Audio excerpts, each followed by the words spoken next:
call to order the work session for the 18th. Thank you, Mayor, members of council. We have Jason Quisberg here to give some information on the South Dayton water system. We're going to try to keep our conversation related to the South Dayton water system only. This is a time for us to have conversations and questions. There is no set timeline for when we're done with this meeting. I assume there'll be more questions than answers out of this meeting, to be honest with you. And so this will be the first meeting of likely more than one. I don't know how many that will take, but our ultimate goal from city staff's perspective is to give an answer or information back to Maple Grove by the end of next year. So it's not a super huge rush. However, the sooner we can get that information back to Maple Grove, the easier it is for us to have a further conversation with Maple Grove of what that looks like. So take it away, Jason, and probably answer any questions that you may have. So thank you very much. Okay. Just a couple of things I do want to warn everybody. There is a lot of information in here, so please ask questions and stop me if you're not tracking or want more info or background on any of it. We just finalized this PowerPoint today at like 2:30, 3 o'clock, something like that. Yeah. And so that's why you guys got it early, because Right. we just finalized it today. Otherwise, I would have sent it out before. I was feeling And- guilty because Nope. I've been behind, and I was like, shh. We will send this out following the council meeting, so if you have any more questions, you can grab it. Do you want my chips now? And then the other thing I'll mention, as Zach mentioned, this is to focus on the south system. I do have some information in here specific to the north, but that's just to kind of round out the system and to have a complete picture. But again, the decisions to be made aren't related to the north necessarily. Just wanted to give it as some context for part of it. So just to start, well, we're done. That's,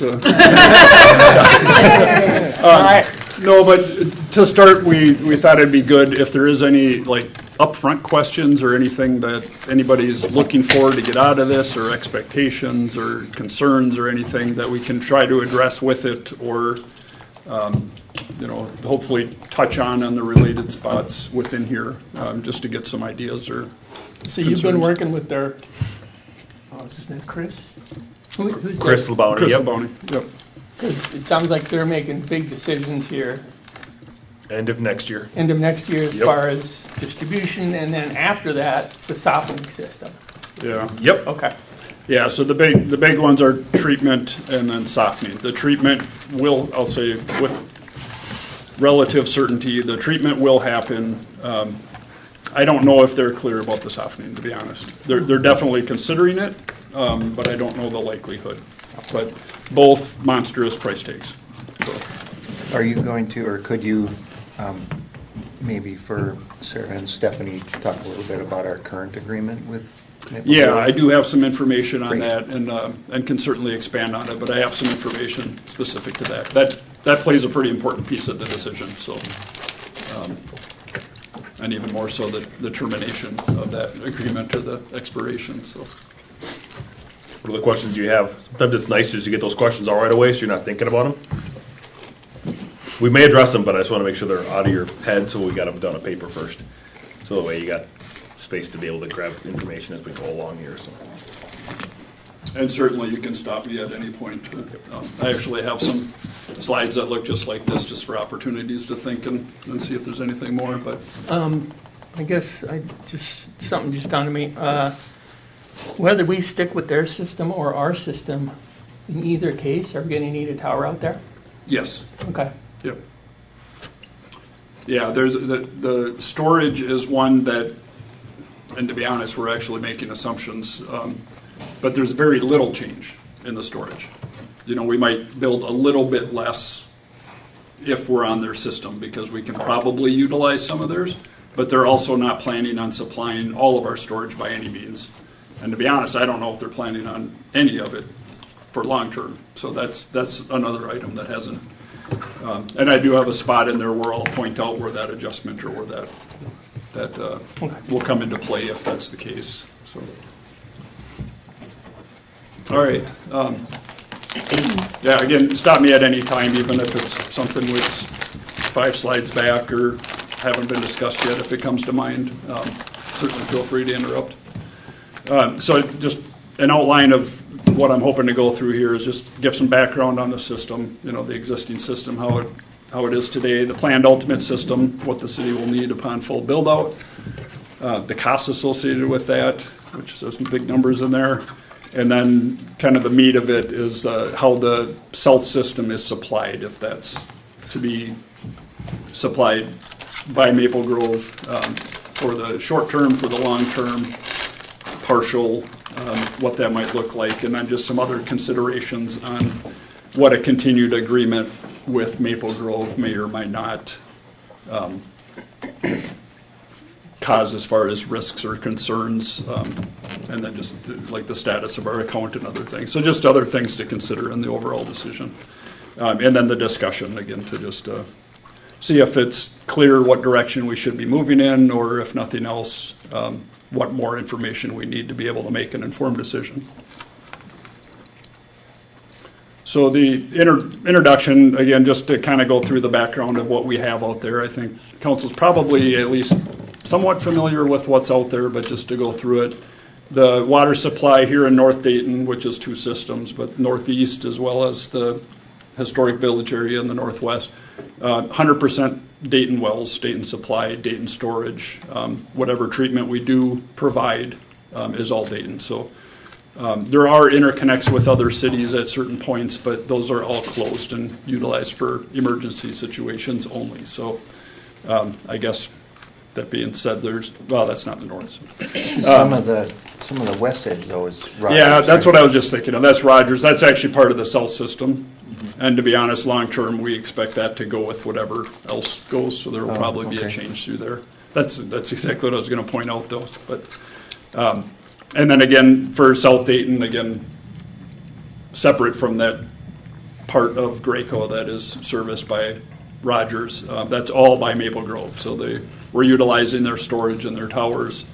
All of the water comes from their wells, and they do put the water through a treatment prior to distribution to our users. So the existing contract in place, it was in 2006, it was entered, a 30-year agreement.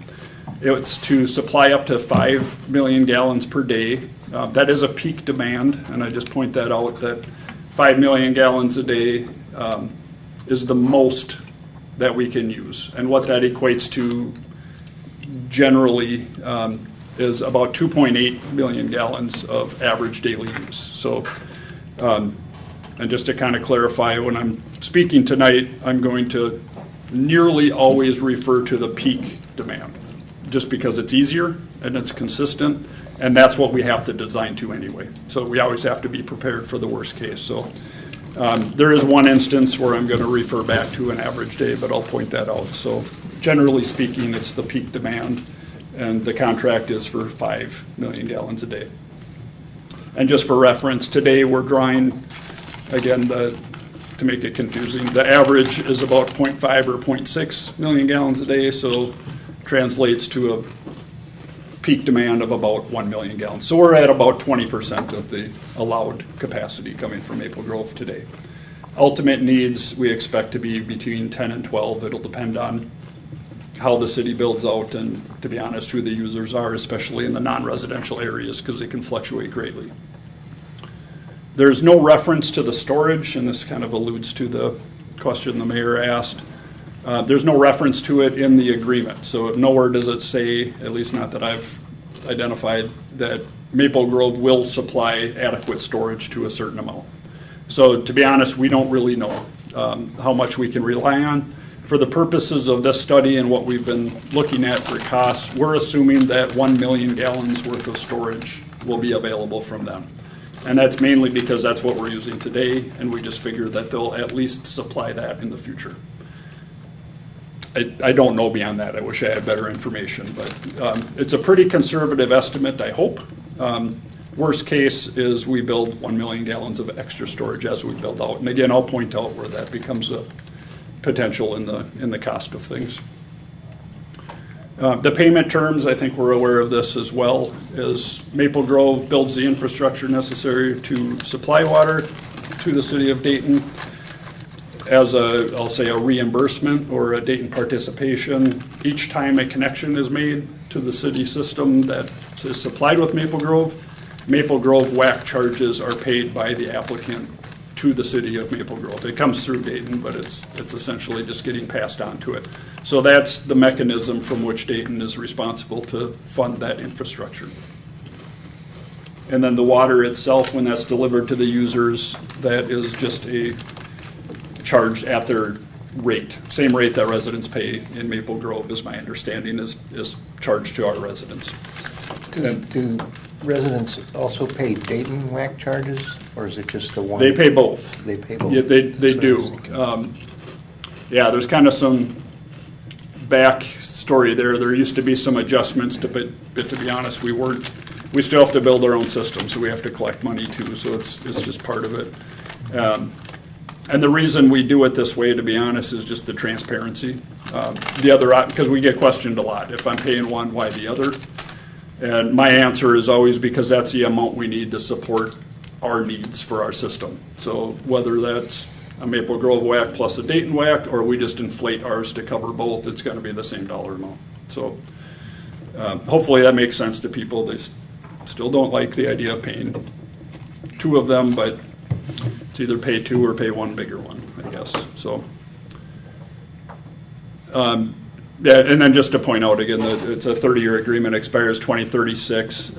We did utilize this date as kind of our in our analysis to target, what's the implications prior to that. That also aligns with our 10-year CIP plan, which works out nicely. So that will come back in future slides here as well.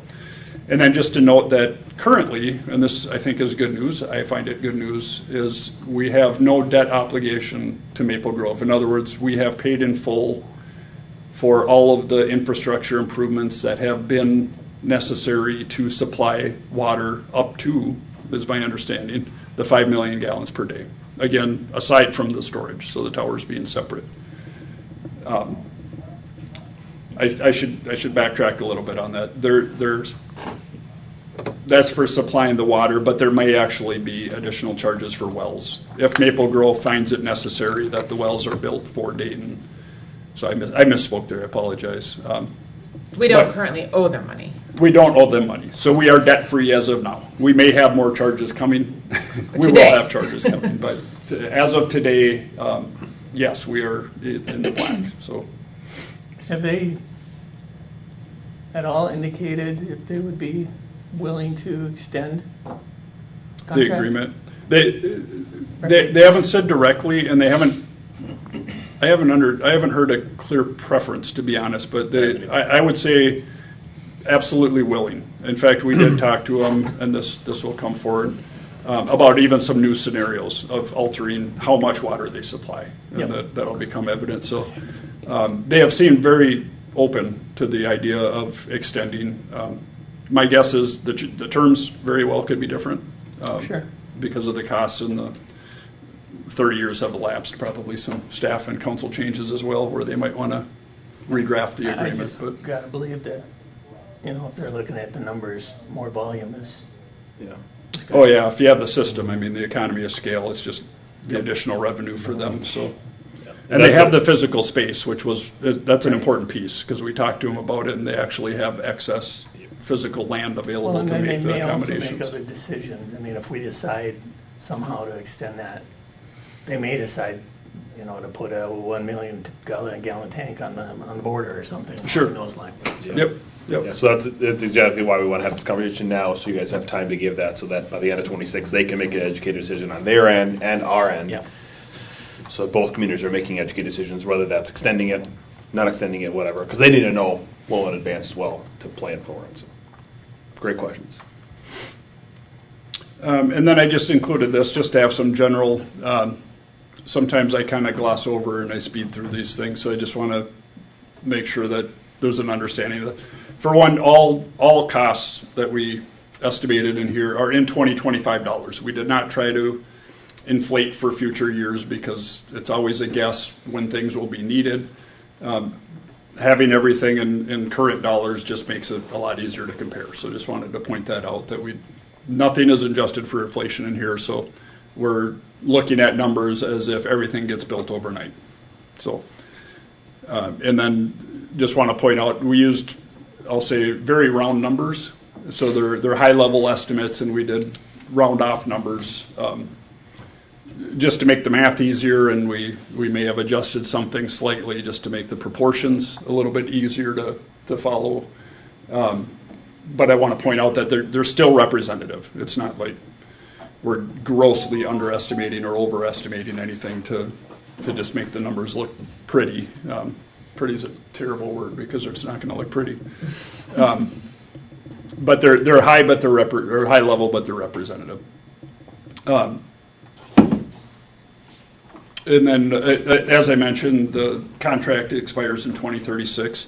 And you'll see when we did the cost breakdowns, we kind of used that as the separation point, just to get a better idea of, again, what would the city be committing to if the direction is chosen at this time? What would they be committing to prior to 2036? Because that would kind of be the deadline for a system to be implemented with that decision. So that'll be more evident on future slides. And then just very quickly, a couple acronyms if you see them on the screen.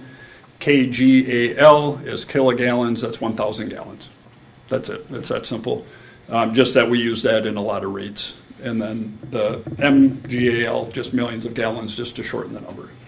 And then MGD is a very common one on treatment especially. That's just million gallons per day, so it's just an abbreviation. So just, if you forget, stop me and ask me what it means. But I use that a lot, and I often just kind of gloss over what the meaning behind it is. Same with the terms, just wanted to point out, and I try not to, but I often use these kind of interchangeably.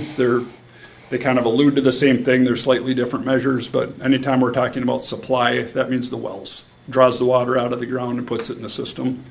So the supply is a volume, but for purposes of this study, we use it a per each of well.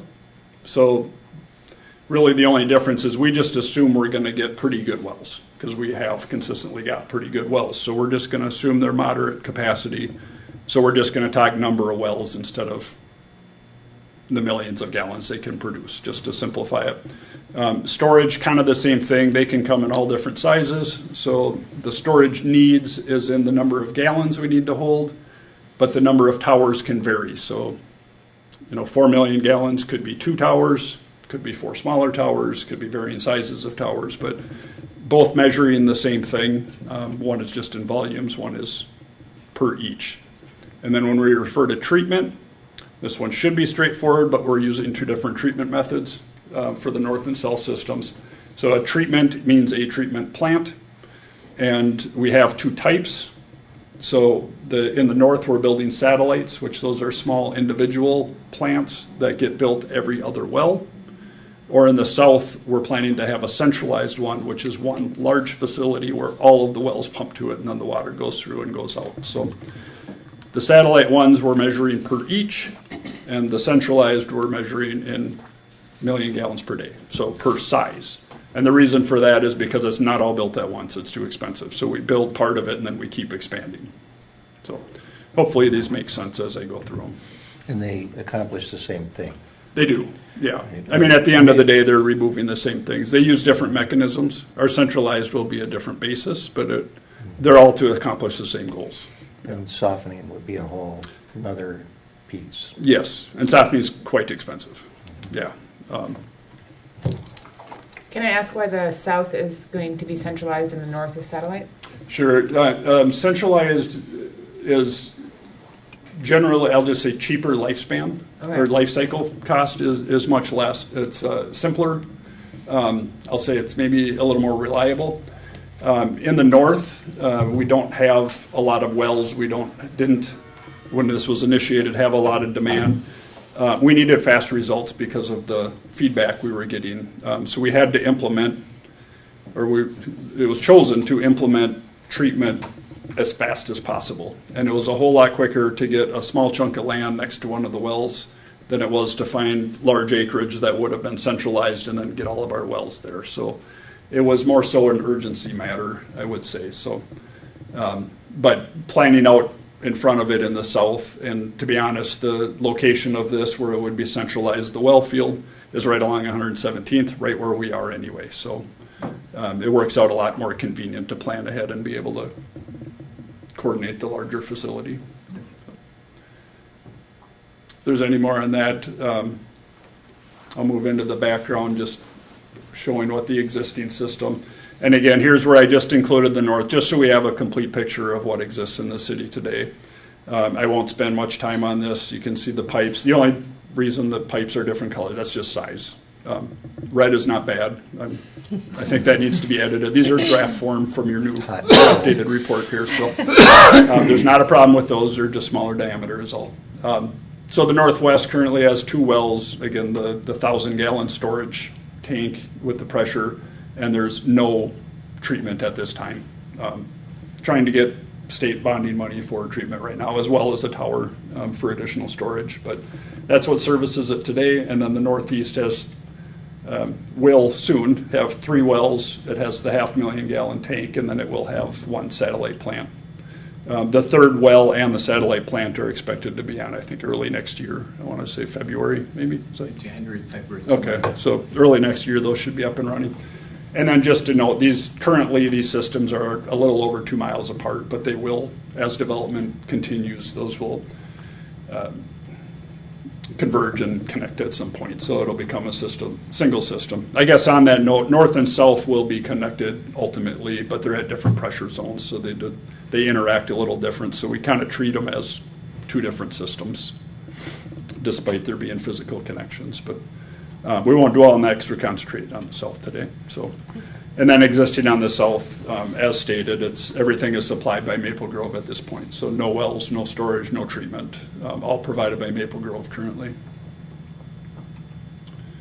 So the planned ultimate system, and this is based on the new study. In fact, these figures I'm using are in our draft for this study that should be finalized very soon here. So looking at your current comp plan and land use plan, and then a lot of the data that we've seen so far as development builds out, it looks like we're looking very similar north and south, actually, pretty evenly split in needs.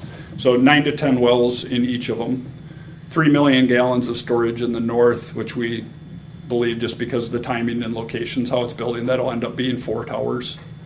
And then 5 satellite treatment plants in the north, again, 1 for every 2 wells that are built.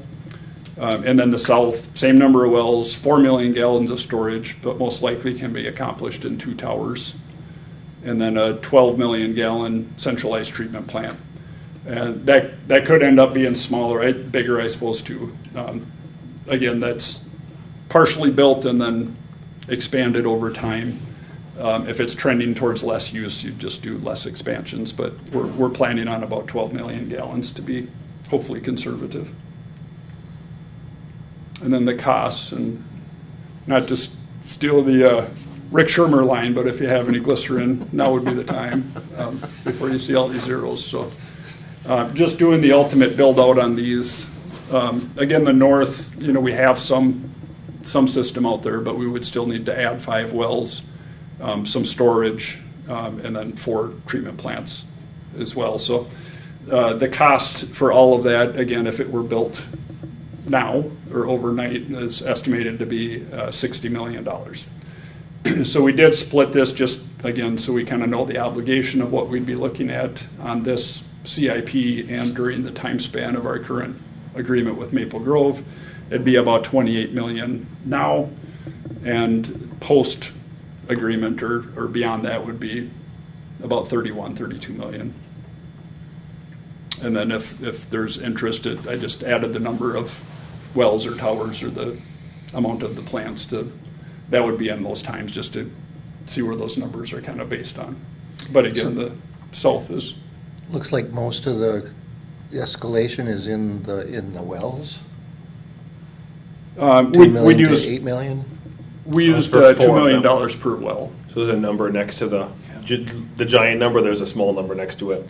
So the $8 million number means there's 4 wells, one at $2 million each, and then times by 4 is $8 million. Storage would be 2 towers before 2036 for 12.4 million, and then 1 more tower after 2036 for 10.3 million. Yeah.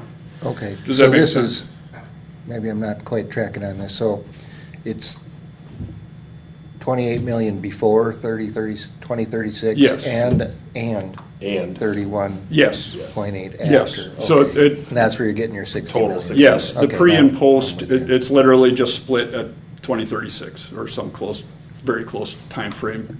What's the point of the 2036? Again, it aligns with the current Maple Grove contract. So that's when, if that's extended, we'd have further obligations. Yep. And then it also aligns with our CIP numbers. And then we're it- currently working this with as well. And this is kind of coincidental, but we have a 10-year CIP, so it also aligns with that. So this was done to demonstrate that the anticipated cost on the CIP will probably be somewhere in the area of $28 million for water. On the north side. For the north side. And then the rest of the cost would come some point after that 10-year period. You'll see why we kept it that way, because you'll see it in the south, and we try to keep it consistent so that Yeah, we're and- showing different numbers on the north side, because we know we need to do the north side no matter what. But just try to keep it perspective-wise, that you're gonna need to do the north no matter what, because that's 100% Dayton.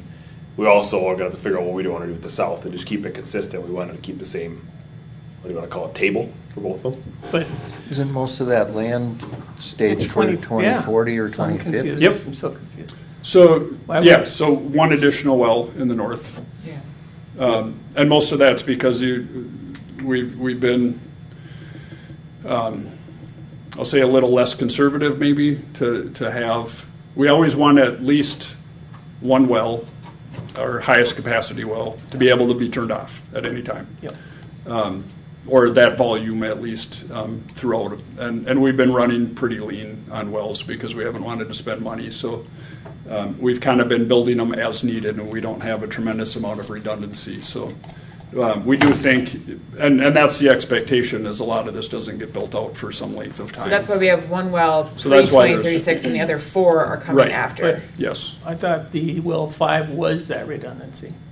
It needs some, but we need it online. So in other words, if we get to 2027 and well 4 or 5 goes down, well 2 is going to be struggling because it's a lower capacity and it draws a lot of sand. So it makes a riskier situation. I mean, we basically want to always be prepared to have our best well Yeah. go offline. We So- assumed as well, we follow the same comp plan we have currently, which means there's still more 2020 land available. There's still 2030 land available. We used our current comp plan.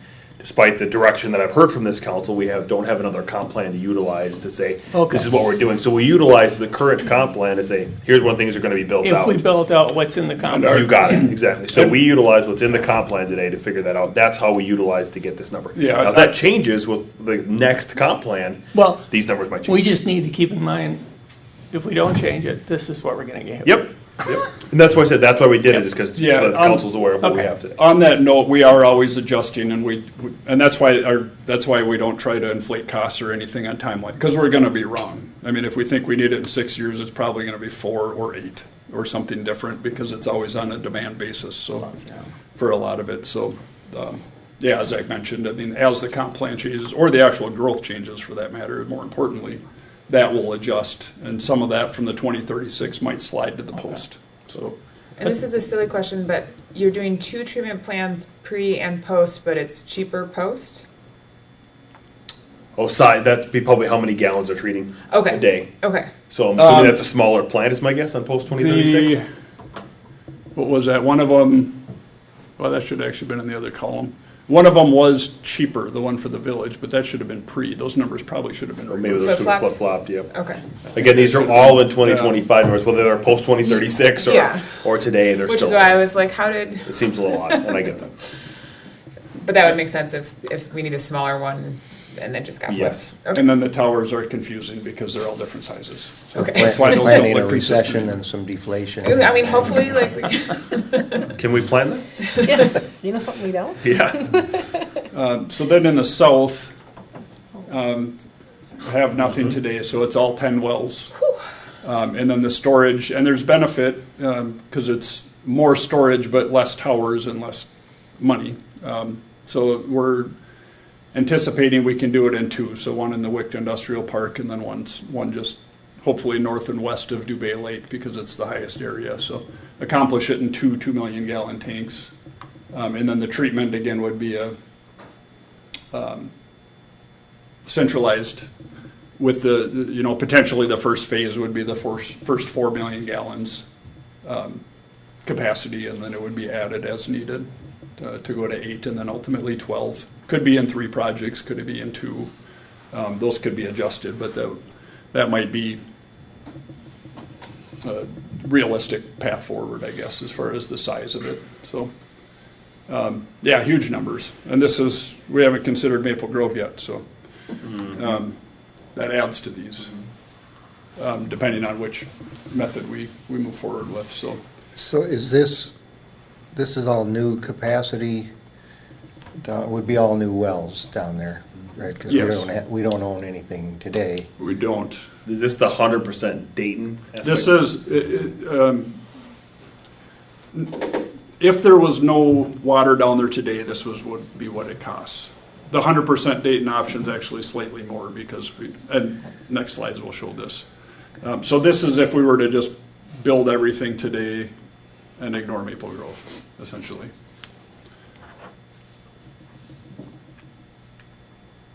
Does that make sense? Now we'll see how Maple Grove influences us. Okay. So how this applies. So we have an agreement with them. They have built infrastructure. They probably will build more infrastructure.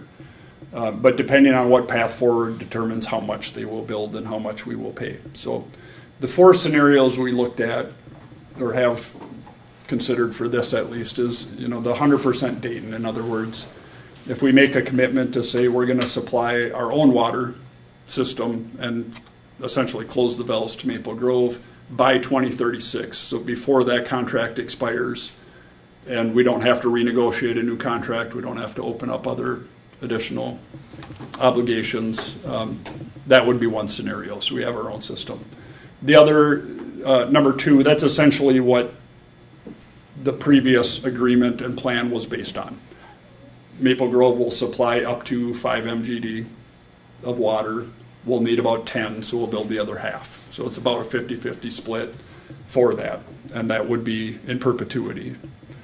Another option we considered, and we actually brought this up to Maple Grove, this hasn't been discussed at any length, but we actually asked them, what if we don't want to build our own system? Would you be able to expand even further and supply 100% of the Dayton water? Not an absolute confirmation, but there seemed to be reasonable confidence that it could be accomplished, I'll say. In other words, they have the physical space to build it. It just comes with a big price tag is all, but that could be an option. And then number 4, I added this to show I call it a potential consequence. If we're unsure or if we decide to go with number 2, for example, or don't want to spend the money, so we don't start building the system, and we have to renegotiate a contract with Maple Grove, and we get obligated to pay for the expansion costs and the other debt that comes with that, but then later decide after all those obligations are placed, now we want to build our own system. So now we're paying them to upsize theirs to accommodate us, and we're building our full system. So it's just basically showing of what could happen, if we delay a decision or if we go that path. So I don't expect that would purposely be selected, but there is a potential of it, and you'll see in the summary slides how that impacts things. So again, scenario 1 is Dayton committing to its own system by 2036. So basically, Maple Grove, before our contract expires, we're going to close the valve. We don't need to negotiate an expansion. We did include, and this is where I misspoke on the first slide, I apologize. We did include costs for 2 more additional wells from Maple Grove. That's in case our demand grows high enough before 2036 that they have to provide more wells before we can use our own wells. I don't know if it would be likely. It's probably doubtful it'd be 2. It'd probably more likely be 1, if any. But we did that just to show that could be a real cost in there that would go to Maple Grove. So again, if we were not extending the contract, no cost post 2036 to Maple Grove. And then again, the treatment, we would hope we would not be obligated to that. But we would be building out our entire system. So again, this matches the previous that's a lot of slides back. That it matches this plus the 4 million to Maple 4 Grove million. is the only difference. Sorry. I like the $4,000 number better. Right. 4 million, sorry. It's just 3 zeros. Zeros don't mean anything, right? It's a rounding error. I told you we were rounding. So scenario 2, again, this is Maple Grove supplies up to the 5 million gallons, and then Dayton supplies the remaining of that, estimated to be probably 5 to 7 million gallons additional. Again, this is what triggers the estimate from Maple Grove for the treatment and the wells. So estimated that there would be 4 wells necessary. They have a little bit bigger, they have better well capacity than us. So they could supply more water in fewer wells. So we're estimating 9 to 10 for us, probably be more like 7 or 8 of theirs. So either way, we used 8, so we said 4 of those. And then the treatment, their preliminary estimate to us for our portion of the treatment facility expansion would be $50 million. So that's what we would be likely committed to if we were to extend the contract with them, is the $50 million. So here's and I have it bolded below, but I'll just go right to it. Here is this line for the treatment, the split between the pre and post, the 10 million and the 40 million. We don't have a lot of confidence, or we don't really know the timeline from which that obligation will be expected. Right now, we're paying Maple Grove through connection fees, or it's just worked out to be, I'm kind of jumping around here, this is on a later slide, but $570,000, I think.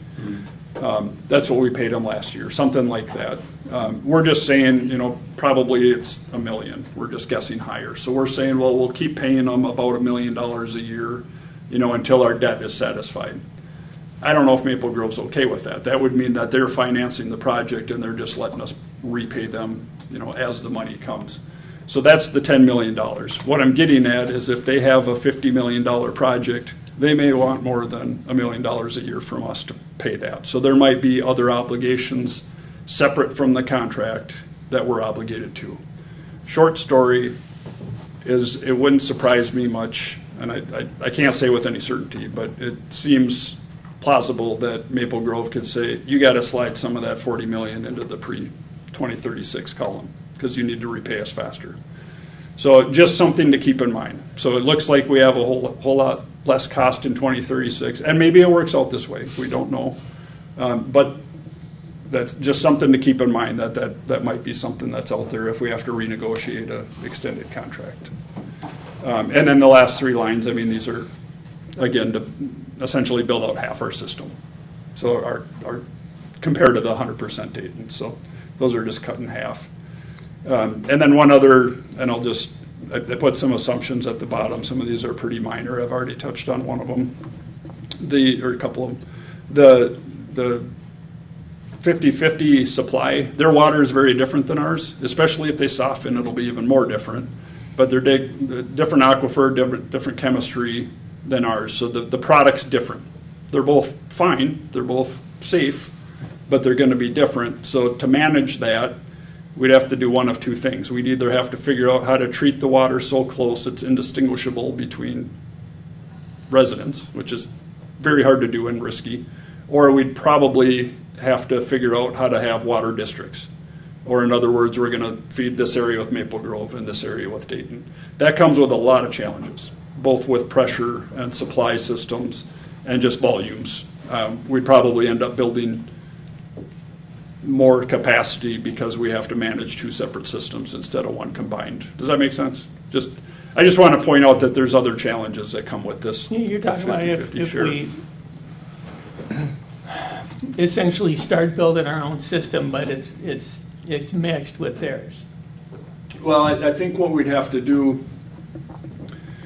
we could do one of 2 things. And this there's a lot more challenge than I'm probably leading on here, but we could basically grow using Maple Grove water. Mm-hmm. And then when we get close to that 5 million gallons, everything new has to be fed from Dayton. That's not as easy to do as I just explained, because it's not like there's a super clean line and there's growth all over and other infill. So that's one option. Another would be is to distinguish that line now, which is probably the route we'd go. We'd probably pick a boundary, what makes sense to feed from them and one from us, and then we would start building our system before the capacity is reached on theirs even, if that's where the expansion wants But to go in the given- development. Where we've developed, you think that could be delineated easy enough? I It would, almost seems like we'd have, almost like a puzzle work of, it absolutely would. I think one, and I don't know if this is the right spot, but one way to look at it, and this is kind of based on, what's there today, what their product is, Maple Grove, and then where the high areas are, where our towers probably go. Everything up to, and it's gonna have to be bigger than this just because of how it lays out, but like Wick Industrial, whole north, southwest, whatever's on whatever is on Maple Grove today stays Maple Grove. And whatever expands up to, maybe it's 117th, and that's partly because that's where our well field is. So we want to start our system there. But I don't know if that's gonna demand 5 million gallons. It might only be 3, so we might have to look for other areas we can feed without intermingling the systems. And I don't want to get too hung up on that scenario. I did want to point that out, that there's challenges with having 2 different supplies in the same interacting system. So it's a concern. Yeah, and this is the rate that we're going today. That's what our contract says, is they will provide 5 million gallons a day. We are anticipating we'll need 10 million gallons a day in this area. So that's what our current contract is stating, is a 50-50 split. They would provide half of it, we would provide the other half. So this is where we're going today, if we were to continue on the contract, just to make sure everyone's clear of where we're at. Can you flip back one slide for just a second? Yep. Okay. Thank you. Do you have a question on No. it? No? Okay. Just trying to refresh, there's a lot Oh, of sure. numbers. I do have a summary at the end. Oh. It's not very as detailed, but maybe that'll help too. So we're talking that split, so everything that's on Maple Grove now is south of 117th, essentially, right? And so we would call that the line, and then the growth north of there, as those areas become developable, then that's where this new system would grow. That would be the Dayton supplied. That And on your other slide, is that you had most of the wells north of 117th, yeah. is that right? Actually, the 2 sites we've retained with the Brayburn Trails development are on the south, but they're right on 117th, which is close And enough. where was that test well? Same. So Same either, I don't know if there's a, There was one. I'm gonna have to go way back here. Yeah, there you go. You can kind of see it. I'll get off the microphone here, but there's actually one here and one here. These were retained with Brayburn Trails, so those 2 sites are secure. There's test wells drilled at both. I don't remember if we actually pumped both or if it was Yeah, you just did one. pump but- both. I think you What- pumped were they- both. Yeah. okay. So that one's So, yeah, they're referred to both on the viable map, sites. for people who are watching it or whatever, are the far right one on the bottom and then the middle one on the bottom, not the one on the bottom on the Yeah. left. Yeah, so that one Yeah, and then these the one 2 on the right. here. Are the ones, we already have test well sites, we've tested the water there, we've had the well there, we have the sites already set. The other, and the well field maybe doesn't have to look exactly like this because it's gonna take available land and coordination. The other tough part is, again, I don't know, we probably don't have to dwell on the specifics of this. I just wanted to point out there would be challenges with trying to split it somewhere. It's a lot easier if we just keep it all intermingling as a single system, so. do we have enough capacity housing below 117 to fill the 5? No, that's what I was, Oh, okay, I'm gonna go Not through true. it just because I'm curious. I didn't think so. No, so Okay. yeah, I don't have a microphone, but that's all right. But that's a little bit of the challenge. I mean, exactly what you're saying. If we say this is Maple Grove, Yeah. that might only be 3 MGD, but not, so then we'd have to build our system even more. So I think what we'd want to look at is there any other areas we could pick up reasonably and keep the system separated? Keep it attached. Part of the hard part is where the comp plan seems to be wanting to go is kind of a commercial area in here. Those are your bigger water users. So, I mean, and maybe we somehow delineate this, to pull that back in. I mean, we'd figure something out to balance it. It just would be kind of a shame to have it right in our well field and have to pump all our water out of the area to pump all their water back in. But I mean, we could work it out, it just might be a little challenging. In the area on the west that's Rogers, Yes, water is mostly industrial yes. sites. It's only It's Rogers. only one. Or, sorry, only Graco. one Graco building is on Rogers Water. That is the Oh, first okay. manufacturer in the north side. That one's on Rogers Water. That is the only one that's on Rogers Water. The other Okay. ones are on Maple Grove. Cubes are on Maple Grove? Cubes are on Yes. Maple Grove. Yeah. Okay. Yep, Cubes, Nvent, the second, or the south distribution facility from Graco is all in Maple Grove. The future headquarters, Graco headquarters is to be on Maple Grove. The future building between the two that they've presented on the concept plan, that's to be Maple Grove. So the only one that's Rogers is, the only reason that's water is from Rogers is that one is also fed from Rogers sewer as well. So that's why it's simpler, is because the other ones are all filled from our sewer, so it makes it Okay. simpler to go with. So there's Maple not a lot of demand to gain back there by pulling the No, Rogers no. into the. No, Maple Grove I mean, it is their system. manufacturing, but I don't think they're a real high water user. Grove. Not that I'm aware of. I mean, they water the crap We could out look of their at yard, switching them but back. it's Irrigation is what. Green grass. Well, that's a good point. It is green, yeah. Yeah, it's green. Graco Green. You know, yeah, I know I still maintain we should look at that. The world has to fix that. Yeah. So dumb. Especially once you start softening water, you're gonna put that on your grass. Well, that's the killer right Just there is Bonkers. why.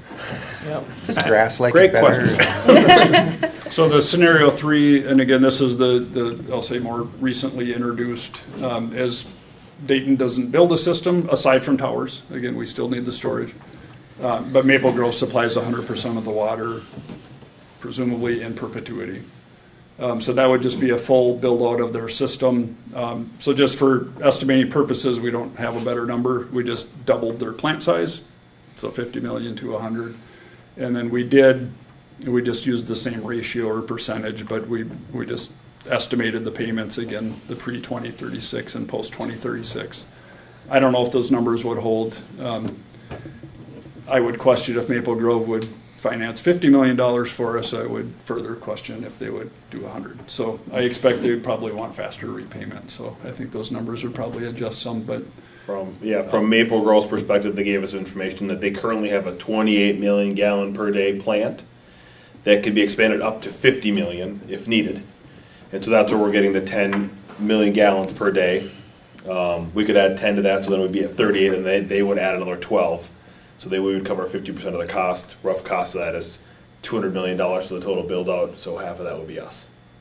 That's where we're getting the 10 MGD at $100 million is $200 million build out of their water treatment plant. Over time, they're not expecting that to be the one-time build out, but they'll have to do it in sections and in phases, and their current phase, their next phase is planned to be $110 million, and that's to go from 28 to 40 is $110 million for them.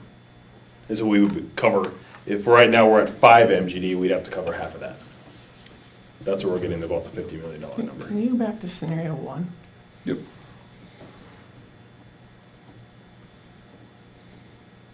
Okay, what am I missing here? There's no way we're producing water cheaper than them.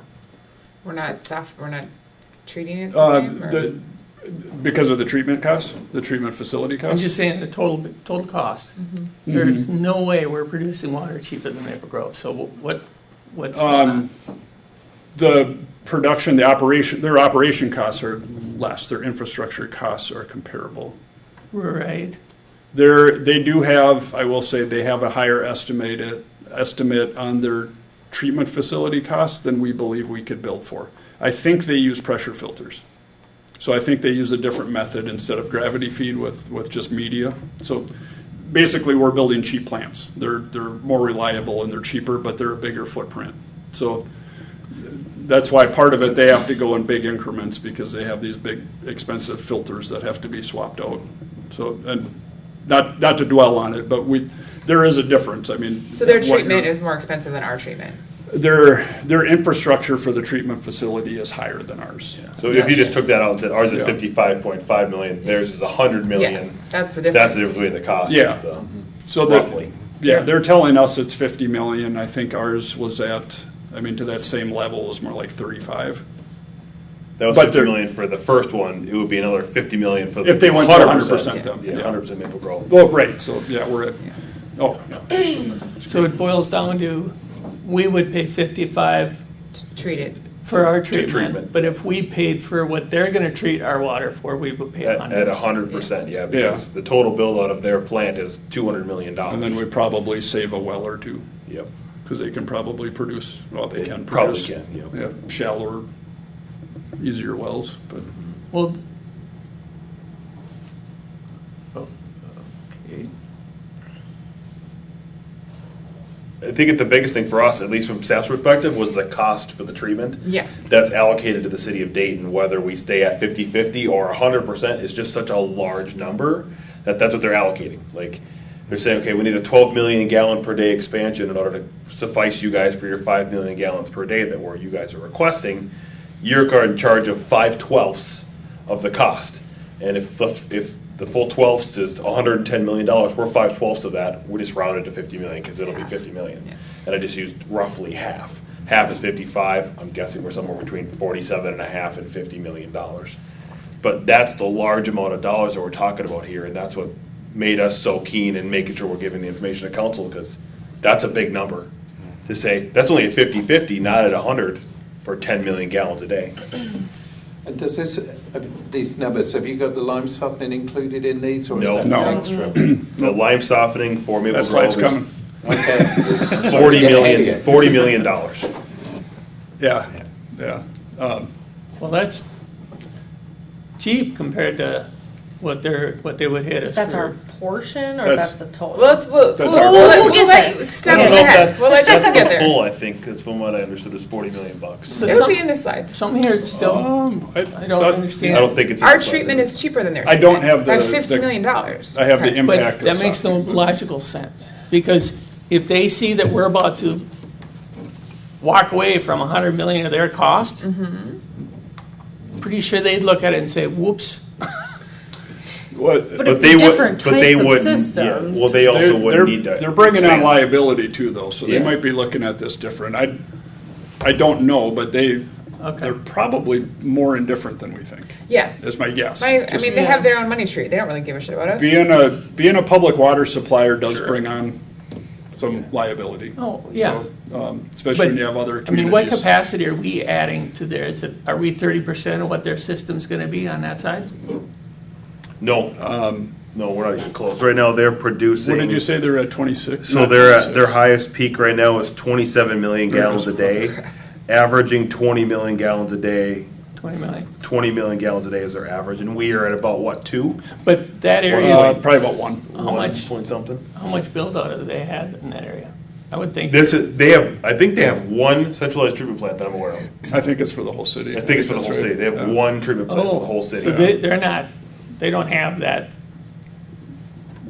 system. Yeah, they have the footprint available to do a 50 million gallon per day water treatment plant, one centralized system. That's what their total capacity on that footprint is for their building.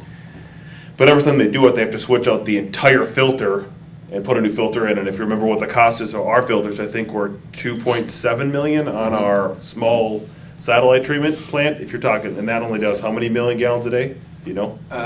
No, I don't, off I the top of my I head. don't either. But I mean, But that, not 50 million. it's not No, 50 no. million gallons. So if you think about the No. size of those and the cost of those, it's insane. I would guess you're probably 3 or less. Yeah. I don't know, Yeah. but Yeah, it's going to be down this. I think it's a million gallons a day per $1 million is mine. Yeah. Or pretty dang close, so Yeah. just for the filters alone is crazy, but But we're only 5 to 10% of their yeah. current production. Yep, so right now they're producing 20 million gallons a day on average, they said, and we're using about 1.5. peak. Yeah, I think our Peak was average is like, 27 they had back in 2000 and, I was thinking our average was only like 700,000 a day over the year.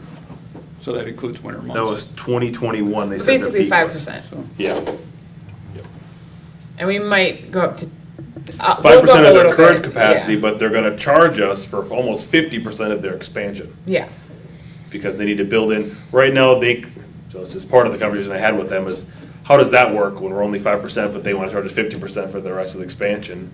Is because they said, you guys are just using our excess. We didn't build the plant for you guys. If we do, we would then build the plant to make sure you guys have for sure your 5 million gallons a day. Right now, they don't, they just say we're taking their excess. they did not like the idea of us reimbursing for the already built cheap stuff. Yep, I tried to do that. Yeah, I guess. Zach tried. I did. Didn't go over well. Did not. I get it. I just. Well, it just seems like our share ought to be around 10%. Yeah, that's Yes. what it I says. asked the same question and I got It a. should be proportion to the whole Nope, thing. we will right? for sure Not- give you 5 million gallons a day, so you are for sure in the next 12 million gallons per day expansion, which means you will pay 5/12. Well, I'm meeting with two of them tomorrow, so I'll, So that's the number, that's what the 50 million gallon, that's what the $50 million dollar there is there. Yeah. Because that's what I've gotten for And the information. reason that I just have a hell of a time with this is because, again, Maple Grove, there's no way we produce water cheaper than them, and so something has to be inflating that. And it sounds like Well, it's the So treatment. producing is an operation cost, and I would guess they are significantly lower in operation cost than us. Right, Yep. but they're, Because they have shallow wells, I'm sure their electricity draw is probably a tenth. Well, of I ours. just know So that it's- they charge their residents 1.5 per thousand, and we hit ours with 3.5. So Then they charge us with 2.5. I think we pay the same as their yeah, residents. we paid this, I thought we paid Yeah, more. so we paid 250, 243 is the last. It's Oh, then tiered. it's gone up Yep. from 3 years ago. 243 is what we get charged Okay. per 1,000 gallons. I do have so information the on tilt- rates. the tilt really comes from what proportion of their expansion they're expecting us to be in for. You got it. Yes. And right now, they're at almost 50%, so. And really, that's up to them, because it's their system that It is we're up to them, using, so but they can it's- say whatever they want, right? They can, Like, but it doesn't serve the purpose to reduce volume. I don't. No, but I mean, it doesn't make have to any sense. pencil, right? Like, if you hold the cards to say, we're gonna expand this and we think you should pay X amount, at some point, like, you're either got your hands tied behind your back because you can't just shut off the valve, right? And so, like, that makes sense to me, that they would say, no, like, this is how we see it, and they have no obligation to negotiate that with us. It would be wonderful. Actually, they do. They do, because if we say, no, we're done, we're going with our system, we just cost them. I don't know if Well, we cost them, though. No, They- because they they haven't could expanded treat yet. it- Yeah, They will and just it's- expand. They their would treat it success. as a And Yeah, so but it's like they're gonna be, anytime you expand, volume helps you cheapen the overall cost. They would most likely do this in addition, in phases, I expect, and they have to go in certain increments. I mean, I would anticipate they're probably gonna treat it as like the but-for test. Right. We're not gonna do this expansion but for you needing it. You know, you've been riding our excess Hotels. Yeah, well, capacity. Right, that, yeah. that That's seems to exactly be what I the, am. Yeah, the and approach they're and again, taking. we're ultimately 5 at most 10%. Like maybe someday 10%. I doubt it, but like we're just such a small. I don't think we're going to hit their volume that hard that it's going to make a difference. No, But they forego I'm just telling all you the that volume future. is I mean, key. Charges. I think, Mayor, what you're saying, I mean, economy of scale, right? I Yep. mean, you can build a bigger It's plant a truism whole lot everywhere. more efficient, and that's definitely true, but the part is they have the increments with the filter sizes, so I think it might be, So you think we're causing them to step over a boundary that yes. is going to Yes. be? I think it very much could be that. And again, because it's done in phases anyway to control it, I mean, they're not gonna go and build the full 10 million for us at once, I wouldn't expect. Well, They might do and we wouldn't. 5 now and 5 in 20 years or something anyway. We do have a little bit more time too, a little more wiggle room, because Corcoran is partially off of their system as well, so that does. buy Yeah, us a they little pulled bit their of time. northeast off now. Yeah, they pulled the north, is it the north side of it? South side they're still on? Northeast, they pulled off, the south is still on. So the Corcoran did give us a little more, I'm gonna call it, a little more time before that treatment plant expansion is needed for. They have more excess again. They have more access, correct? Yeah, they said the south, and I think the rest of it, they're going to. They're planning on, from what I understand Yeah. from Corcoran, there sounds like they're moving forward with doing that as well, which is another 1 million gallons a day that they're. Yeah, they're already putting proposals together for it. Yep. Yeah. So. Sorry, we made it to scenario 3, we're doing good. So We're gonna need more 100%. enchiladas soon. I think we got through this, right? Yeah, we did this one. Yeah. Yep. And then this one, again, I would not expect this would be a likely scenario, especially when you look at the cost. But again, this would be the one if we said, okay, Maple Grove, we're not going to be able to be on our own by 2036, so we have to negotiate an extension on the contract. We may be obligated to that, $50 million for the treatment or whatever that ends up being. But then we decide, I guess we do want our own system and we're going to build it all out anyway. So now you're basically doing kind of both Both. scenarios. So. Yeah. Again, Which would be dumb. not because this would be considered, but just Could be a potential consequence of a lack of a decision, maybe. So if we don't make a decision, we could wind up here unintentionally. It could be. No one would decide this, because that would be dumb, but you could accidentally wind up here. Yeah, you wouldn't, I hope you don't decide this one in advance, that Make the this is the route we worst want to go. possible choice. So, but just wanted to put it in there for comparison. And then here's just, with just the totals, just to help the four with each other, just to kind of see the increase of going to each different scenario. And then just to reiterate, the note on there, I mean, the intent of that is basically if Maple Grove goes out and spends a ton of money, they may want a contractual agreement that we repay them faster. In other words, we can do like columns, you know, some of the post 2036 money could slide over into the pre-2036. Well, I'm guessing we would separately bond that and just give them a We lump sum. would have to. Yeah, There's no other choice we would have. We would have to bond for it. yeah, Yeah. and that would make sense. Do you want to spend any time on this? Otherwise, I do have other considerations, other info we could go through. We can always come back to. Yeah, I'll come back to it. So just other thoughts I wanted to put out there, just other things that might be useful in considering. So I'll just kind of walk through the next few slides are kind of some, maybe somewhat random, but just things to consider. So right now, I think we were just under this. I think we're at like 247. 243 is the last number 43. that I saw you. Again, I'm just using round numbers for this. So it's on a tiered system, but we pay roughly on average $2.5 per 1,000 gallons. Discussions with Maple Grove recently, they did say, you know, they are seeing that they need a rate adjustment correction. So they are anticipating, they said 2026 will likely be the 5%, which is pretty routine or pretty regular or standard, but they're seeing bigger ones. They said 8 to 10% the following year, and then it could increase beyond that. So just to point out that it could be up, you know, closer to $3 within 2 to 3 years. And then just to note, this is speculation on my part, but I expect with a big expenditure like a treatment facility, they're going to be looking for revenue for it. They have less development fees coming in, probably going to make up for that in rates. So I would expect when they have that big expenditure, that's probably going to drive bigger increases or at least consideration for it. I don't know that to be true, but I just suspect it could. And for rough timing, what they shared is 2030 consideration for the expansion could be done. Sounded optimistic to them. They thought more likely it would be at least a year or two later. It could be later than that yet. Don't know. And then again, the softening, and this is the kind of scary part, at least in my mind. And my understanding is they would consider this with this next expansion. I don't know if that's what That's what I understood? understood Okay. as well, yes. I understood it, but it was my notes weren't clear. So at least one of them. Check your other notebook. That's why I said one of them. I probably wrote it down somewhere else clear. So if they did that, I mean, and this has gone back all the way to Ken Ashfield has been saying this for years. If they were to add the softening, it could be as much as a 4-fold in user rates.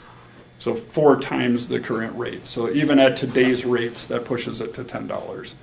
If you're talking these larger increases over the upcoming years, I mean, you could be looking at $12 per 1,000. And then just for reference, our current rate to Dayton residents is $4. So that's it's on a tiered system. Just but- under that. So, Are there communities that are doing softening? Yes. There are a number of them that are within the Minneapolis circle. I would say, I think it's like, that are either supplied by Minneapolis If or something, like Robbinsdale. yeah. New Hope, Golden Valley, I mean, they have a JPA. Those for all it. have softened water as it comes out of the plant.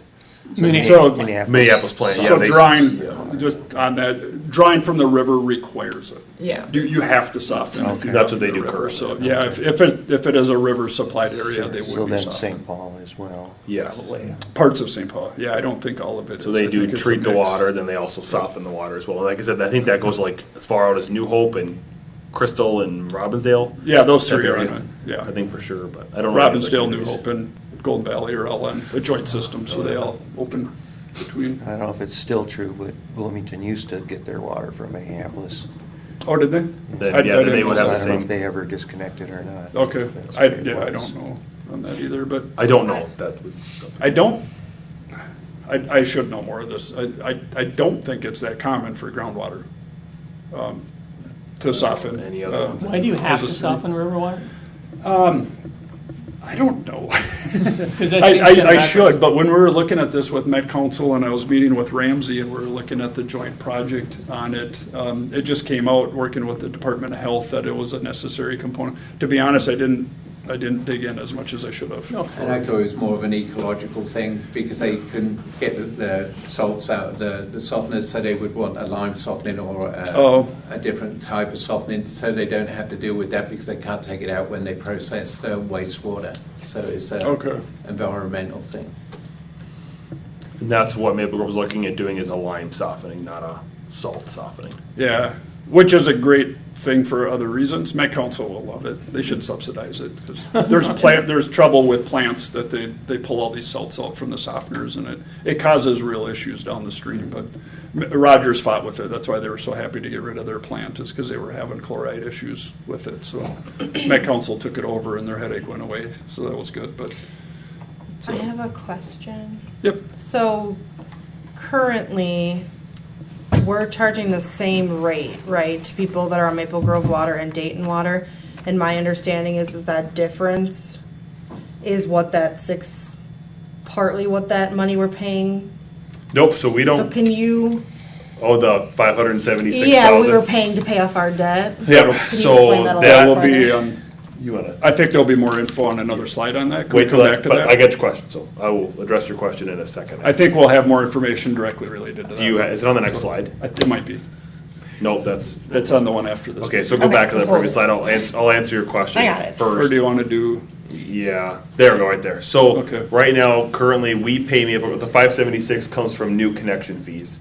So right now, what your first question was is, okay, we get charged $2.50, round numbers. We charge $4. What happens to that $1.50? We keep that. So we use that towards operations of our department. We use that towards operations, towards revenue, towards depreciation, towards whatever you may have it. And then we just end up taking the. Normally, we produce water at about $1.25. That's on the previous Actually, on the slide. Previous slide. Yep. We produce water for about $1.25, and the difference is taken into depreciation into and it. assets and new items and whatever, and took into our, I'm gonna call it profit, even though it's technically not going in anyone's pocket. It does go into the overall fund balance. Right now, we are currently paying Maple Grove any of those new connection fees towards that debt, in quotes. I was just looking up on my phone, so I was looking up earlier to figure out how much debt we've paid off. So originally, when we got on Maple Grove system, they didn't tell us a number of how much it would cost us. They just said, "Yep, we'll do it for you," and Just keep paying. just keep paying. And so Jason and I have worked over the past 3 years or 4 years to get a number from Maple Grove of what that actual cost was for Maple Grove to have it, so we understood what our debt was that we had and still had an obligation for. It took them 3+ years to get it to us finally, and they said the number was $4 million. I think I've shared this with the council before in a weekly update. We've paid that off, and I think we've paid them just over $5 million, so technically we've prepaid about $1 million ish. And so we have stopped paying Maple Grove those new connection fees until we have a reason to do so. Yeah. Because there's no point in prepaying a debt that we don't know exists. Although if somebody wants to prepay me for a loan in the future that wants to do that, I'm happy to take on that. Thank you if anybody's watching, but that's what we felt is responsible for the city, is not pay off Maple Grove early for something that we don't even know is going to happen. Right. Although we're not collecting the money, it's still coming in and we're just holding on to it. So that if and when that debt, I'll use a well, comes online, we're able to basically give them one larger lump sum and say, oh, you want $2 million? Here's $1.5 million worth of And we'll pay the fees. rest in whatever. And we'll pay you the rest over the next So fees. we only owed them $4 million, and we paid them $5 million. Yep. Do we have that banked for us, or is that? That's Yes. with Maple Grove. But Yep. like, are they? If we say never mind, we're doing our own water, do we get that back? No. No. That's why I stopped paying Yeah. Maple Grove for that fees, is because I don't want to say if we stop Yeah. and don't go on their system, I don't believe they'll cut us a fat check back I and say, don't here's think your they are. money back, thanks for Yeah. collecting it for us. I would presume they wouldn't, maybe they will, I don't know.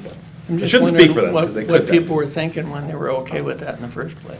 Yeah, there was no, if you read that entire agreement, there is no number ever agreed to in that 2006 Or a list of agreement. improvements even. Or a just list of said, anything. We'll do Just this. says, we'll do whatever you need.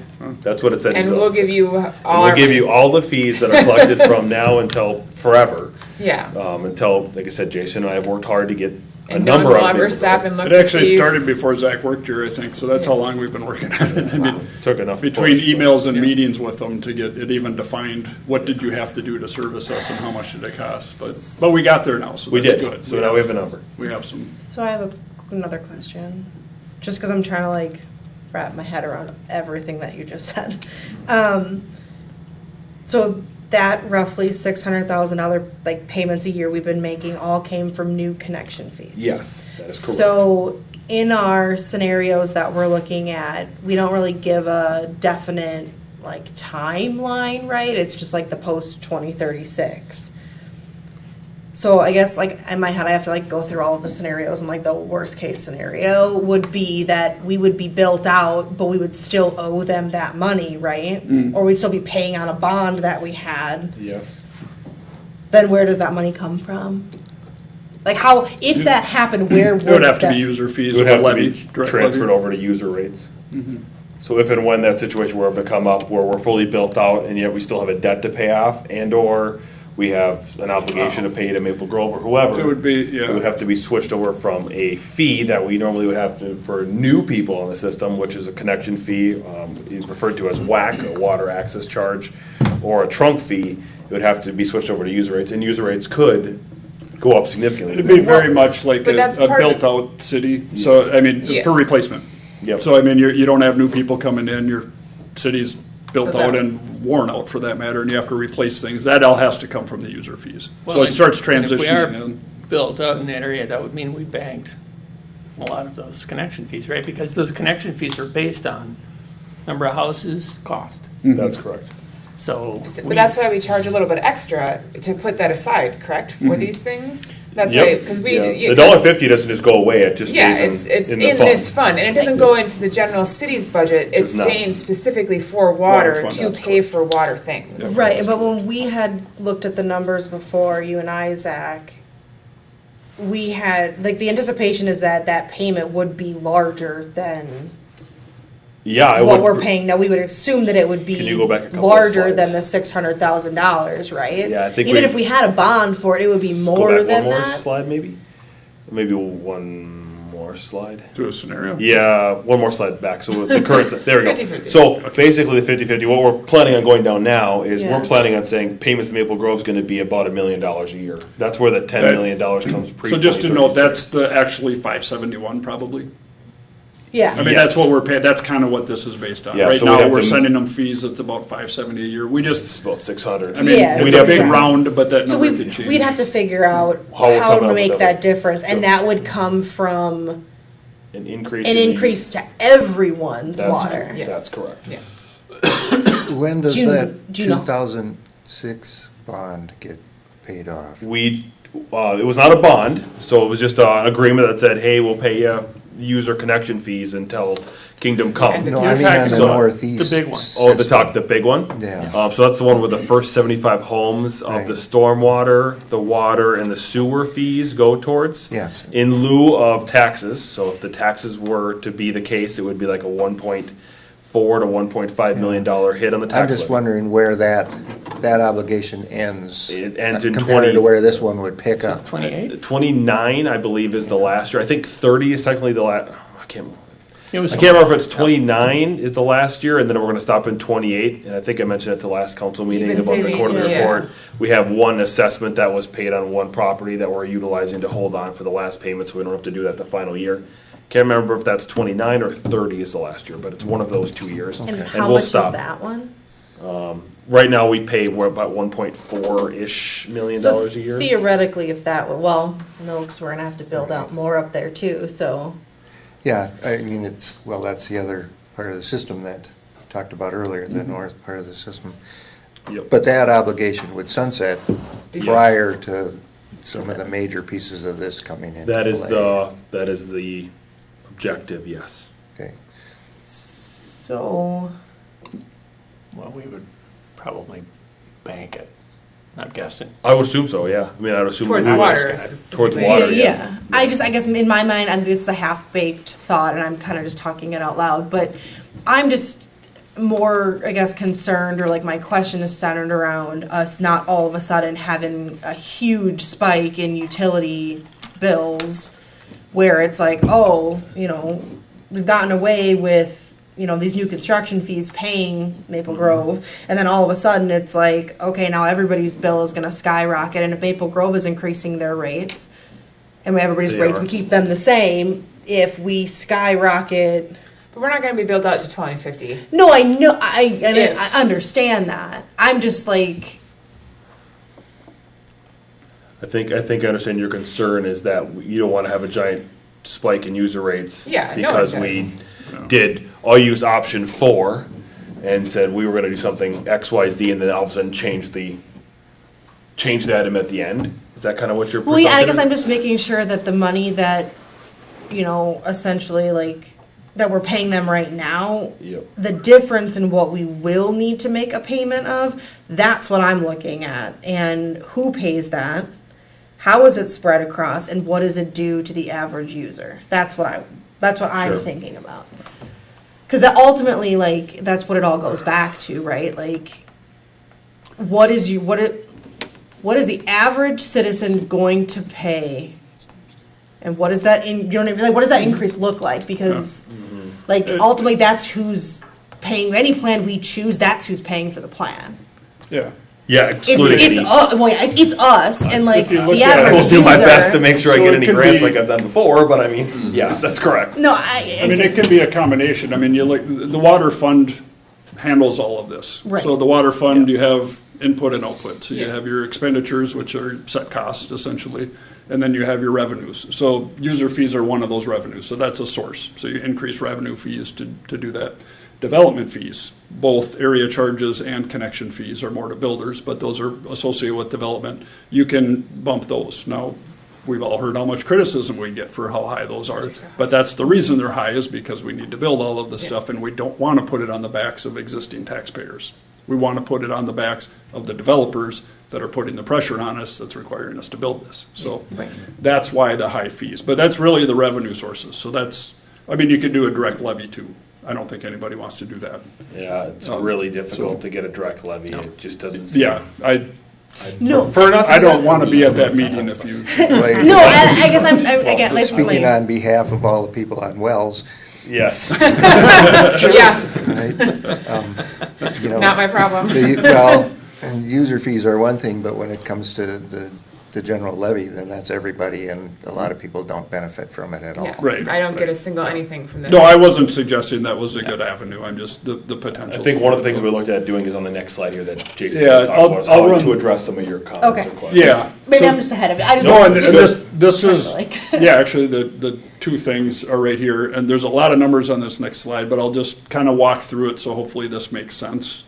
So it's exactly that. It's how we could capture some of that money, but more so than just increasing rates, this looks more at producing our own water and being able to do so cheaper than buying it.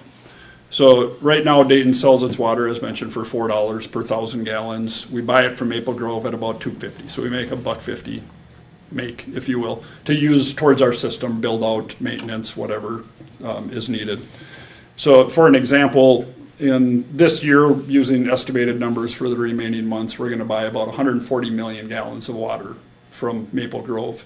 At the selling at $4 minus the $2.50 cost, it's about $200,000 revenue to the account that we have, net from the cost of the water.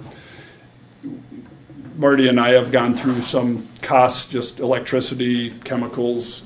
I think we had some personnel costs in there probably.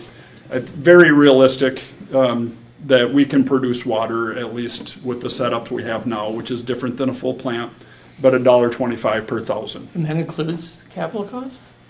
'Cause No, that would be the production. So Those are not just operational. Yeah, so that doesn't have building or significantly higher for I was Yeah, gonna say, yeah. because we went through the same exercise, you probably remember this, about when we were looking at the tower in the south earlier, and it was, we could produce it for $1.50, I think back then we figured, about $1, I think we're at. but you had this Yeah. expensive It- Apple. It is, yeah, and the Okay. intent of this is to show that we would get an extra $1.25 to use towards the building and those other expenditures. So it's not like we'd be profiting another $1.25, because we certainly have expenses for it, but it could offset it. So, Yeah. for the 2025 example, that 140 million gallons at the lower production cost, that increases revenue by about 175,000. But then if you scale that, to the whole system. So say we go the 50/50 route, for example, and Maple Grove is supplying the 5 MGD, the million gallons. And I said I deviated from the peak at one point. This is it. Because a 5 million gallon peak is probably about 2.8 average day. So realistically, we would be buying or making 2.8 million gallons a day, not 5. So I didn't want to have an inflated number in here. So the 2.8 million gallons per day, that equates to about 1 billion gallons a year. So this just over 1 billion gallons. Again, if we were buying from Maple Grove, our revenue would be, on just that portion, would be about 1.5 million. But if we were producing the water for half of that price, we bring in an extra $1.3 million. So that could be a cost that could put towards the building or Towers and the treatment. other expenses with it. So just wanted to demonstrate, I mean, there's advantage to making your own water, generally speaking. Now, we are lucky in the sense, we get water cheap from Maple Grove. They have cheap water. If you look at the price of water, I learned, what was it, St. Bonifacia, or not, Minnetrista, they're $11. I just learned that last night. So, I mean, there's communities much higher than us. So the fact we can get it from $2.50 is great, but we also know that that's probably increasing, especially if softening's coming. But another potential revenue source that I want to point out. Similarly, to what was discussed on the fees. So just to set this, and this is just a potential, and I don't know what the rate scenario would be, but as has been mentioned, we pay Maple Grove, or actually developers pay Maple Grove WAC charges as they make these connections. That's how the revenue to Maple Grove for the infrastructure is handled. Those are the current rates on the screen. That's just what each of them pay for non-residential and residential connections. If Dayton were to commit to 100% Dayton supply, that means we can stop paying them like we have now. So those fees will no longer have to be paid to Maple Grove, so the developers don't have to pay those fees. If chosen, we could increase our fees because it could be theoretically at least tolerated. Their overall expense, their pro forma drops on their fees. We could notch it back up. I'm just gonna make it up and say we could charge half of that back on our fees. They're still paying less, we're benefiting more, and we're offsetting that. So in 2024 alone, that would have been an extra $250,000 had we redirected That'd on be that. easy to justify if you, again, our capital's gonna go way up, and that goes into the WAC. So wouldn't that be justified? It all goes into the same fund, so whether it comes from the WAC, our calculations on the WAC are that, yes. And we're only calculating a portion of those dollars in capital costs, because we're assuming Maple Grove Yeah. will put some of the capital costs on for us. So, and probably most of council hasn't been through Yeah, this, that's- and it was a while back, but Strictly not. we Yeah. revamped how we did our WAC calculation. And I'll try to Yeah. be brief on this, but instead of basing, all of our other charges are based on our entire system cost divided by our developable acres. So that's literally how we do the math for it. So we have a big cost, like those summary tables here, big cost, and we have, call it 4,500 acres to be developed. We just simply do the division, and that gives us our rates. For water, we weren't collecting money fast enough, because we have to build all this big expensive stuff first. We have to put in big wells, big towers, big treatment, and they all come early. We can't build it as we go, we have to build them up front. So to accelerate, if you will, the revenue for this fund, we changed it, and we instead took our 10-year outlook, so what we're gonna spend over the next 10 years, and instead of using the entire city for the build-out area or to be developed, we looked at the next 10 years of staging. So smaller numerator, but not much smaller, because it's all the big expensive stuff, and a much smaller denominator. So that gave us a higher rate for WAC. And to be honest, it jumped significantly. So we spaced those increases out over about a 3 to 4 year period to try to ease into it with developers. And then on top of it, kind of back to the question of can we justify it? The way we calculated the treatment, because it's such an astronomical number, we actually only included a percentage of it, and then we just said, for the purposes of the discussion, we're going to figure out the rest of that funding somewhere else, probably through user fees. Just because we can't, I don't think we'd be able to say our WAC just went sevenfold because we have to pay for treatment. But with things like this, we can start accumulating that more. So instead of considering 20% of the treatment, maybe we can consider 40% and at least justify bringing in additional revenue that's tolerated by the developers. So Well, yeah. all of that, and I can walk you through this at another time if you're awake. Sevenfold, it is an exaggeration, but just an example of, It wasn't too far off. It was a big, it was huge. No, it was honestly, I mean, it was very significant. It was, and we, although at that time, I'm not sure what have slowed it down. maybe not. Had a lot of people yelling at me over it, but. Yeah. Anyway, the point being is that this might be another, again, just another revenue source to help offset some of those costs. There hasn't been a detailed analysis, but just wanted to make aware that there is some of those potentials there. So just, again, another consideration, just to give a snapshot of the fund balance, just so we're aware of it. Current balance is about $10.5 million as it sits today. And then the question was raised about what's the targeted minimum balance in that account. So what's determined as what's the least amount we wanted there at any given time. It's to have 100% of the debt obligations for the year, the expected expenditures, and then the calculated depreciation. So I'm sure this fluctuates some year to year, but it's about $3.5 million for that. So how I read that, and Zach can correct me, but that would say we have about $7 million available for projects at this time. Water-specific projects. Water. Cannot. This is water Yes, only. This is only water. Yes. Yep. So whether that's a water tower or a treatment or a well. That's Yeah. correct. Yeah. And of course, that balance is always changing with development as it comes in, with fees, connections as they're made, and user fees that are added to it. They all go into this same fund. And then also offset with decreases with projects that we have going on. We still have the well treatment plant that we're trying to finish up, right? If dollars that I need to come in from that, from the federal grant, that we weren't able to get with the federal shutdown, so we were waiting on those dollars, but, so it fluctuates a little bit, but that's a rough number. Almost done here. And then a few other rough ones in here. Again, just to kind of keep in mind. So if it's Maple Grove supplying the water, just to know that Dayton will have a lot less say in things on the system.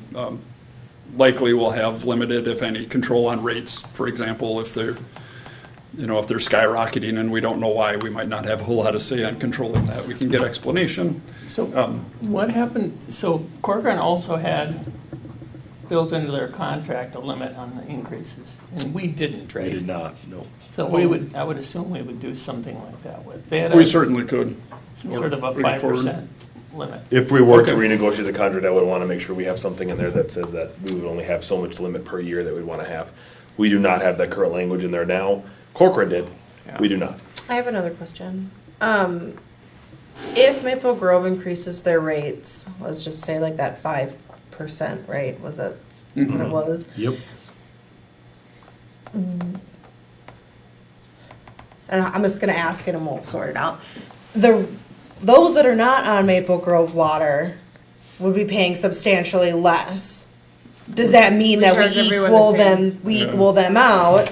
We do today. That's a great question. Everybody Yeah. pays. I'm That trying- would be a council decision of what you guys would like to do. Yeah. Because you should pay the same, well, no. I've never, yeah, see, I've never liked that. That's a great But question. I think that's the thing is like, if we keep, like right now, we pay, everybody pays the exact same amount, no matter where you are in Dayton. Yep. If Maple Grove decides to, let's just say, jack their rates up to $12 or whatever, and ours are down here at 4, Yep, yep. And there does is, everyone raise to 4 or to Except- 12? the difference though was the water quality. So Maple Grove had treated water. Dayton does not. Now they will, but at some point Maple Grove may have softened water. And we They should pay more. Yeah. I mean, if your water quality is improved, I don't like the fact that we have different rates. Because I don't like the fact that we have different water quality. Well, I mean, there's that. Softening is another kind of question there. well, and the treatment was not cheap. We couldn't do it up until recently. But now everybody in the North System had to get a commerce system. They had to get a water treatment facility in their house. Maple Grove residents didn't. So there was an extra cost to the north, to the people on Dayton Water. Okay, but my question to you is, and I'm not a water connoisseur, so sorry, but and I don't mean this to be disrespectful, so please don't take it that way. But as of right now, person over here turns their water on, water comes out. Maple Grove water sounds great. Person over here on Dayton Water turns their water on. It's not a hydrant flushing week, and water is fine. I, in my house, go, my water's the same as your water. Why am I paying $12 for my water and you're paying $4? You know what I mean? If it's not softened, that softens a whole other thing, but like... But so is treated. Treat is huge. Right. Yeah, but if our water, okay, we have treatment. We will. But that's what I'm saying, is like, at that point, they're equal. Yeah. At that point, they're not But apples to historically, they haven't been. correct, but when they are, and let's say Maple Grove says they're talking about increases anyway, and I don't know that we're talking about that right now, right? Well, we did present a 4% increase of the water rates. That will not offset the 5% increase that Maple Grove is talking about. So technically, we'll lose 1% on the rates in Maple Grove. Right, but are we going to bring then Dayton up to meet Maple Grove, or are we leaving Dayton Water where it is? If we have a 4% increase, we're still going to be well below. We're still going to be above. Because we're going to be For 4%. now.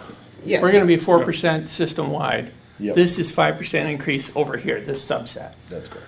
So, But on their bill, they're not going to notice a difference, right? They still- Everyone will, but everyone's going to have a 4% increase. Everyone on the system will have a 4% They- increase What in we their water rates. pay to make or buy water changes. Yeah. What We will our revenue. Our lose- revenue changes, Yeah, we but will not our residents. lose revenue of 1% for the people in Maple Grove, because if they raise their rates 5% and I'm only proposing to raise our rates 4%, and the city council will have to approve that, then we have lost again. I used the word lost because we didn't lose it, but we are not making it a 1% difference on the Maple Grove water like we were on everyone else. So then how does that affect what the balance moving forward is in our water fund? Because if we're not putting as much not in, this much.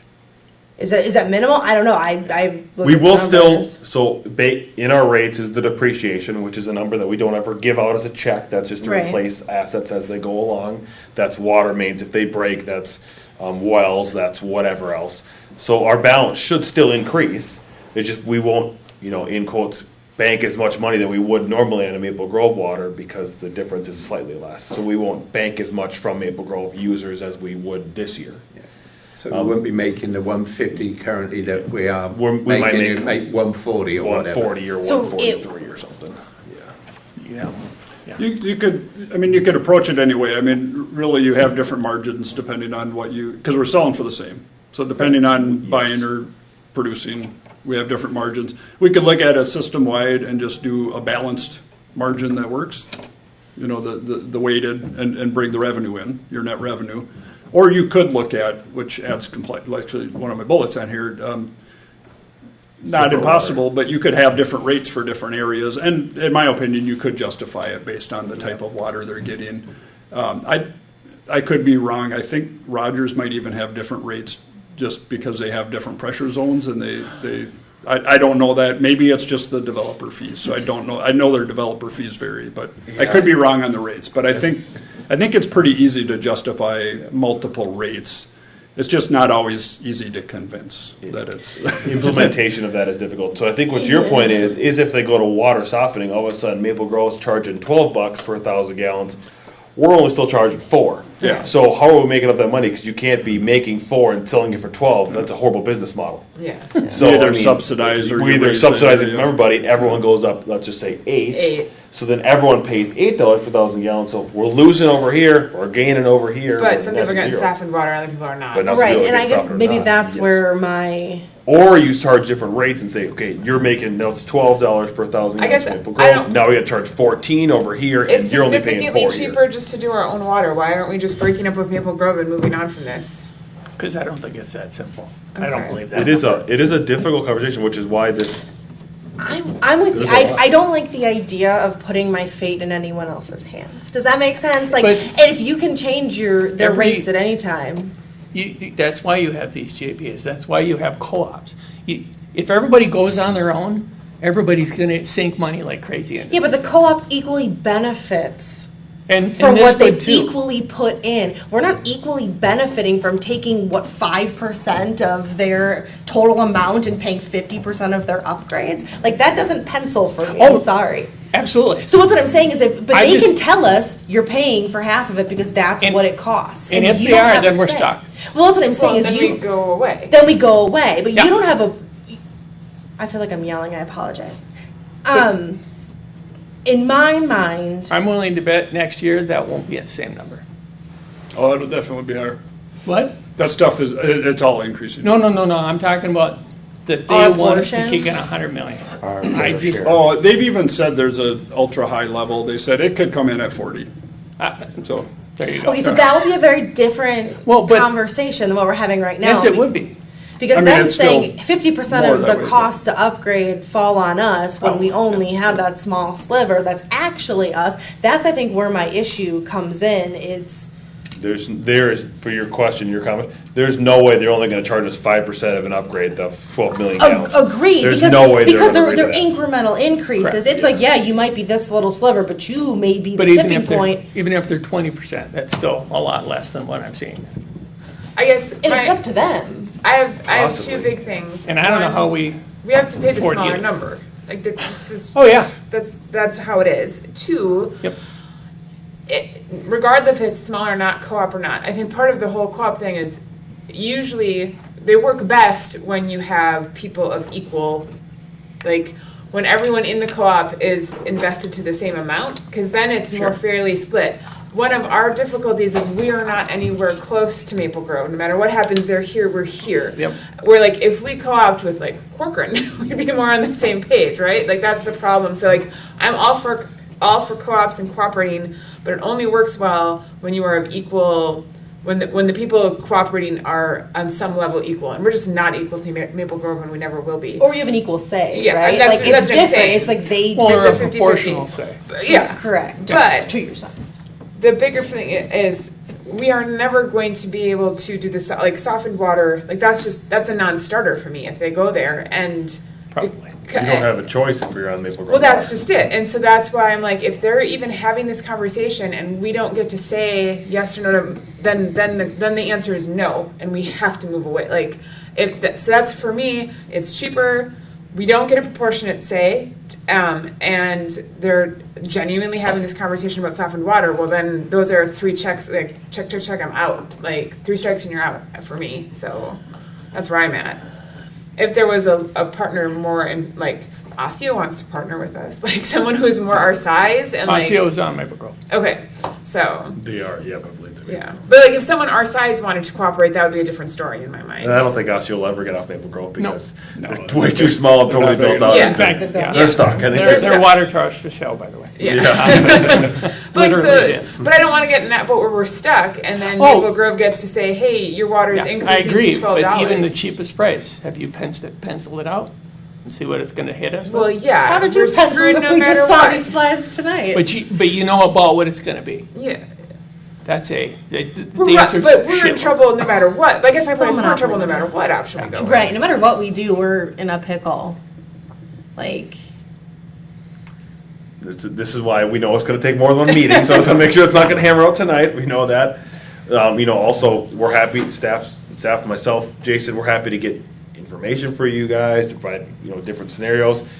This is a big number. This is big for anybody. I mean, these are, as to steal Councilmember Henderson's comment, this is monopoly money we're working with here because it is. Right. it's a big number either way. Whether you stay in Maple Grove or not, it's not free. No. And whether you go with our system, it's not free. Yeah. So we have to know and get information, and staff's willing to help you and give you any information you're looking for to make an educated decision. Because the last thing we want to do is say, oh, you should go this way, and then that's not the right way to go. And then we But- wind up in scenario And 4. I would where rather we- not have scenario 4 because it's going to cost everybody twice as much. I have another just maybe lack of I'm knowledge gonna go get my question. enchiladas. I'm sorry. Wait, what? Sorry to interrupt your flow. You did, and I didn't grab it. Hang on. Okay. Because this is my first go around and I'm not a bond expert.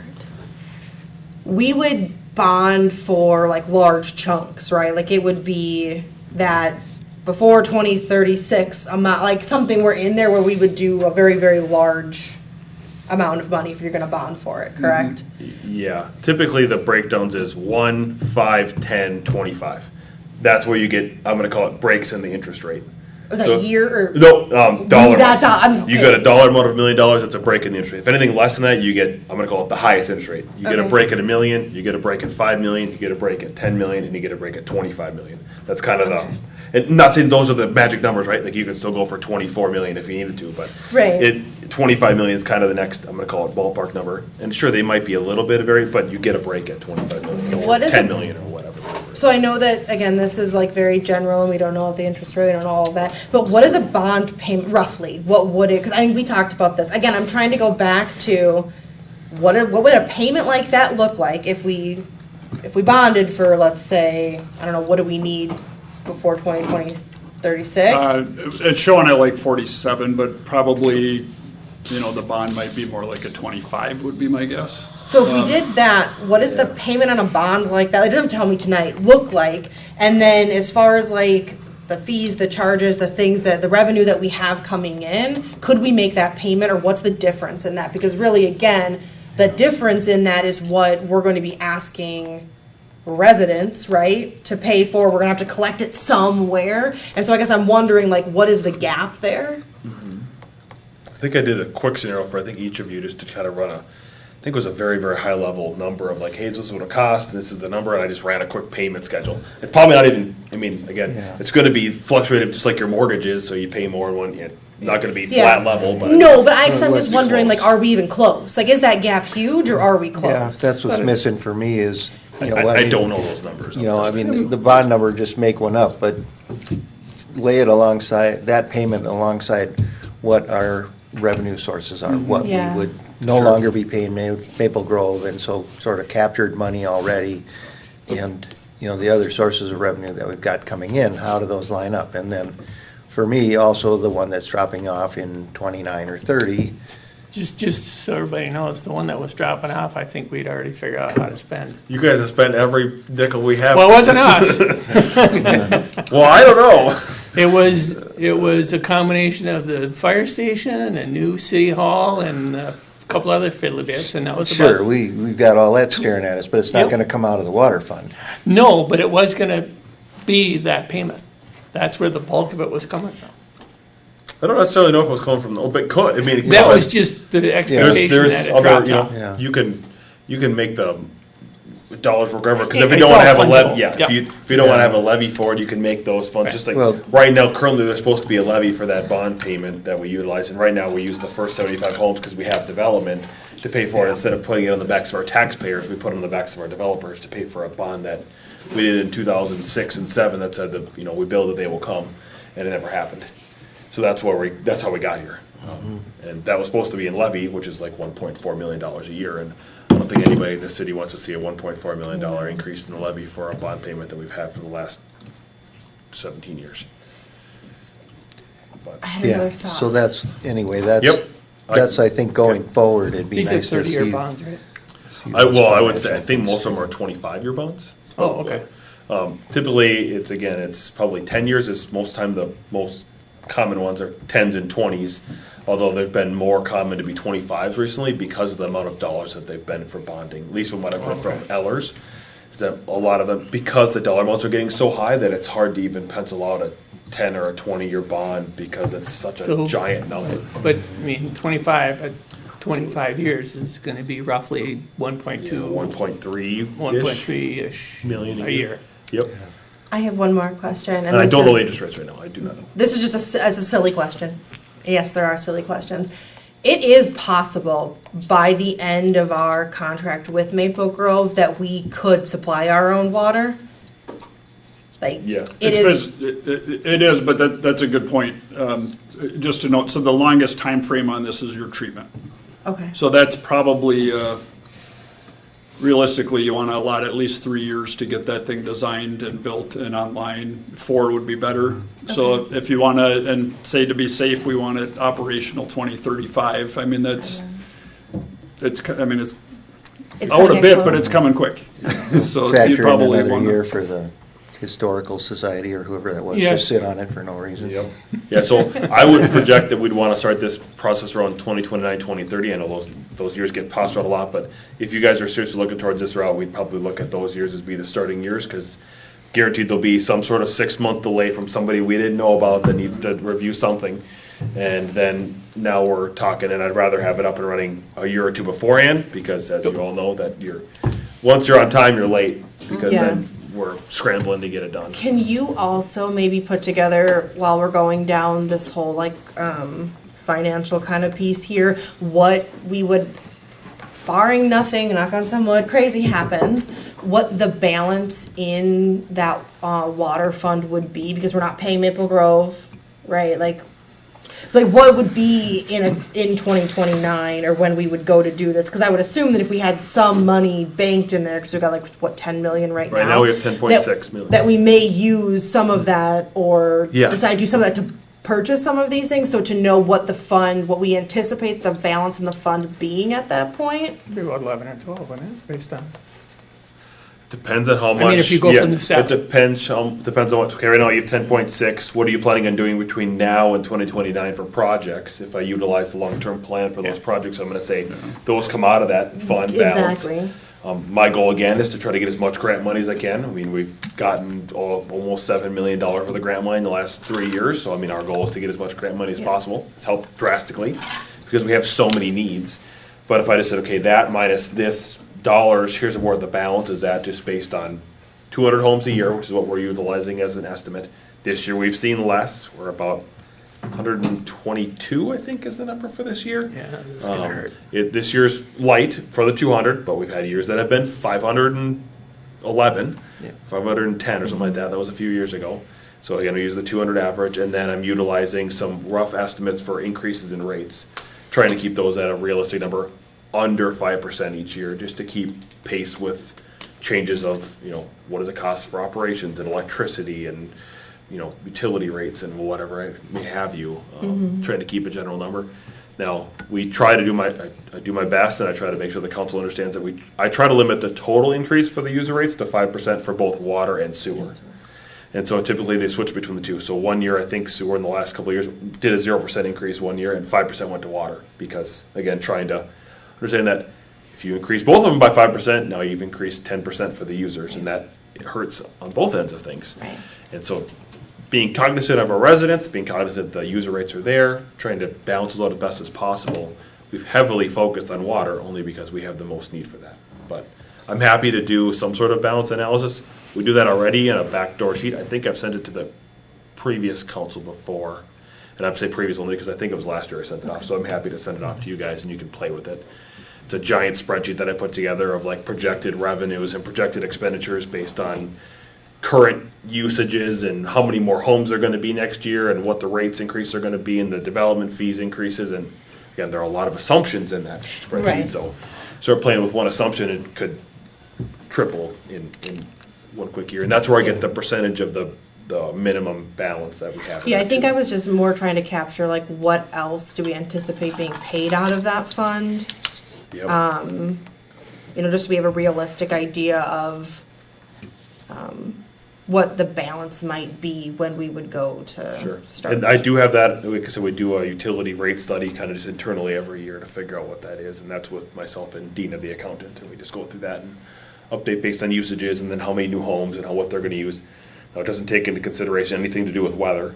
So if there's a dry year, we're going to use a heck of a lot more water than we will if it's a wet year, and we won't use that much. So that does play a factor in there, and that has happened the last couple of years. And anything we do at the north side. So if we suddenly Yep. start building homes on the north side, That that changes. infrastructure has to come out of the same dollar amount. Right. Or Got it. Actually, You only have one fund for all of Right. the Right. systems, and that's what makes it even more difficult, is that if we're growing from three sides, which is what we've historically done in this city, Dumb. it makes it Dumb. 3 times as difficult dumb. to try to do it, because you have to, no different than what Jason mentioned earlier, is you have to put the big stuff in first. Yep. You can't put and say, oh yeah, we'll build your park later on. It doesn't work with water. You gotta have water first. So you gotta have a well in, you gotta have water towers, and pretty soon we That'll have be up and running before. pretty soon we have a 1,000-gallon tank that's serving 200 homes that we didn't plan on, that was put in 2000, and we're still using it. Because we didn't have the money to be able to put the water tower in, because we just said, oh, let's put the system in and call it a day. And we're still sitting with the same dollar amount. And we're gonna get money for that too and stuff like that, but it's a lot. That's why this number's so big. This is why it's not just staff saying, oh, we should do this, because that's not. That tower, by the way, was built into the early water rates, or the water, Oh, the sure. wax. But I don't think it was gonna I- get it right As because. soon as it happened, I'm sure it got reallocated Yeah. right over to this side over here, and that's where you have the nice water tower that was put up in 08, 07. That doesn't fit a bigger tank that they were told it Yeah, that was. was a different. Other comment. Sorry. Well, it doesn't matter. Oh, sorry, I was on my own train of thought. But like, it doesn't matter which scenario we choose. We're gonna have to bond no matter what. Unless, the only one that I could think of that we wouldn't Yeah. is if Maple Grove said, 100% we'll float you. Maple Grove. Which is Yeah. possible. They floated us for the 4 million, so. Yeah, it's- they could, if They they could. just, they could easily add 1% to whatever Yep. bond they get. And so They they could. did it before, with an undisclosed amount and an undisclosed term But with undisclosed time. That was the dumbness there, yeah. Very kind of them, and still, Yeah, very, also very not- unkind of, I don't know. Yeah. But I mean, that would be the those- only way we wouldn't yeah. have to bond for it, is if Maple Grove said, yeah, we'll just. But either float way, you." we either contract our payment out or bond our payment out. But either way, we're gonna have a payment. Yeah, Yeah, I mean, I think I've come to that conclusion that we're going to. there's no way around We're that. gonna owe somebody somewhere, whether it's Maple Grove or our own. No matter what, we're gonna owe money. I guess my biggest thing is how much that payment is. Again, like the scenarios would be different, right? Like the amount that we have to pay for a bond of our own, or what Maple Grove wants, or whatever. Like I'm just looking at what does that increase the residents' bill, because again, that's whose backs this whole thing will be on, or the levy, or Which is whatever why, it comes out to which be. is why I want to go with the cheapest option. Correct, Just no. figure out how to make that happen. And I hear you, but I also, and to your point too, yes, the cheapest option, but also, I still don't love the idea of someone else deciding your fate. I don't love the idea of this is the rate increase and you're just gonna, this is what it is. You know what I mean? Yeah. And what are you gonna do? Take it. Not use water? You know what I mean? Like you're not Well, gonna. that's why you have a contract. This And time. that's why you- Yeah, but hopefully a if they're better one. but if they're already anticipating that 5 and 10+% increase, which they said those, correct? That came from them. You're talking about, sorry. Maple Grove's rates. rates. Excuse. I'm Oh, sorry. yes, 10%. yep, They they had are 5%, planning a yeah. 5% Yeah, that was rate just for last week. 26 from, and that was last week we talked to them. Was it last week already, or was it 2 weeks ago? Or maybe it was two. Friday, whatever that Friday was. Then I wanted to make sure we had all the information for you guys, so you had it. So They are to planning a 5% Stephanie's increase in point, 26. Currently, we have no say in that amount. You have right? 0% say in They say that. we want 5, we want 15, and we say, okay, because we have no other option on You that. got it. Well, And if other they- contracts yeah. you would write, I mean, I- you would I write don't that in know. no more than Yeah, this it'd be amount. interesting to see what through George, or whoever did the contract review on that, but I have no idea. not only that, but. Was it reviewed? Well, That's a great question, no idea. whatever. None of us were. We don't have any information on that. It's what we have today. I can hand you what you got today, and that's what I got for We you. wouldn't enter into a contract in the future that didn't have some sort of No. provision in there. That would be correct. But if they're- However, Maple Grove has no reason to do anything with their contract until 2036, to your point. right, and I mean, at that yeah. point we would be Unless in. they want to keep us. Unless they want as to a keep us customer. on this contract, then they'd say, okay, we'll renegotiate the contract, but I don't know if they would or not. I mean, I get what you're saying about economies of scale. I just don't think we're a big enough percentage of their volume that they're going to care then. We have no weight to throw around. Yeah. No, I don't disagree with you, but there's also no reason for them to whack us, is my point. There's no upside to them whacking us. None.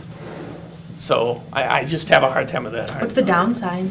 Huh? They lose our 5% or 3% or whatever it is. But I'm But saying, it I feels don't like know it's if so. that's... I feel like it's like pennies in the bucket, right? Or am I It's 3 out of misunderstanding? 100 pennies, yeah. Yeah. But I'm just saying it's pennies in the bucket But for what them, would and I don't be- think that they don't want us to stay with them. But I don't know that it matters enough to them to Well, they renegotiate. clearly didn't that. work hard to keep Corcoran. I was just gonna say that, how much of a fuss did they put up for that? Their use would be a When Corcoran. Corcoran. When Corcoran left? Yeah. Did they care at all? But Maple Grove wanted to get out of that. My understanding was they wanted to get out of that contract because of that 5% limit. Possible. So that's why they're not going to That's very want to possible. let I don't us. know. But we put don't have that 5. But I we guess, need to. well, okay, then I'm just telling you that if we can't find a way to make that 100K lower or 100 meg lower, we're in deep doo-doo. I think we're in deep doo-doo no matter what. Yeah. I'm just going to put it I out think there we're on the s- we're table. screwed, period. I think that this is the lesser of the evils. I Right, feel like yeah. none of the options are amazing. None of them are like, yeah, that's the one. I think If it's those are the options we end up with, we're stuck with 100. Yeah. We're stuck. well. I guess I'm. But I just don't think we should fall over Yeah, and ourselves so then, for a I'm year. sorry, just looking at my notes here. Though we'd have to add to the Maple Grove system if we'd have to have some portion of their water softening they would charge us. I would guarantee it. So Oh, their current water softening is $60 million is the last estimate for water softening. Yep. And they would charge us some sort of percentage, whether that's 5 or Yeah. 50, whatever the number. I don't know what the number is going to be, but And I don't know what the residents would say. And at that point, I think we should split. We would split the fees. And it really depends on probably a lot of factors. I mean, those softeners aren't cheap systems, but they last a long time. And all those houses down there probably already have softeners, so I don't know. Probably depends on a lot. I just want to make sure that everyone has all the information of here's what I got for notes and stuff. And I do have one note in here that said that Corcoran still uses about 1.5 million gallons a day. Their plan is to be off their system by 2030 for their south side. At least that's the direction that Maple Grove had for us. And so that would add more capacity to their treatment plant, which would then hopefully give by us a little more time. Our goal is to hopefully have a good decision made by 26 or so, end of the year, so we can give them some better ideas for planning, so that we can plan on whatever that needs to be for on our side and their side, so that Everyone moves forward. everyone moves forward and is happy, and then we aren't building stuff we don't need or we do need, depending on what that is. Yeah. So if we make a decision in 26, by the end of 26, Yep. no matter, well, And I know it seems like a tight timeline, right? But the problem is Maple Grove needs time to plan their system also. Yeah. Well, If they don't yeah. have an answer from us by 2026, they're planning on us staying, which means they're going to spend time getting everything ready to go, which means I don't know how much that factors into their build, but they might build a treatment plant sooner than what they think they need, and then we go, oh, wait, no, just kidding, we're off their system. Are they Well, still going to charge us that But number? I don't know. That assumes, if we're only 3 or 5% of their thing, they aren't going to alter their time. Well, you have to build for the peak, and right now their peak demand, so right now Yeah. their plant makes 28 million gallons a day, and their peak was 27 million in 2020. I'm just saying, we can't have it both ways. We Yep. can't say that, that we have no impact and turn around and say, well, we have a big impact. I don't disagree, but we have to take into their impact of, okay, if we're using their excess and they don't have any excess left, they might say, hey, we need the treatment plant anyway, so. Right. You're on board, we got you down for 5 million, thanks so much. Is there a way we can leave the contract early? Or are we just not going to be ready early, even if we wanted We to? would. I mean, I think I don't the only think- thing you're obligated to the contract right now is the payment of connection fees. I Yep. mean, I would assume if it's agreed that you're no longer sending those because you don't have any more debt obligation, I mean, beyond that, it's just the sale of our water. And if we're not using it, we're not buying it, so. Okay. Short answer, I would Yeah. expect we certainly could. Okay. I mean, This clearly not very well written contract. no, very loose. Doesn't, it's for everybody. That is it. We can Yeah, just I like, can I'll set it just up see to if if you there was wanna an take a offer. good read through it, I think it's about 3 pages long, maybe 4, it's not very long, so. 4 pages and the numbers are very outdated. There you go, yeah, it's not very long for a giant JPA contract. And that was 2005? 2006. 6? October 3rd it was signed by Dayton. I don't know who was in office, I have no idea. Oh, I know it was Looks like Doug. Doug. Yeah, it was Doug.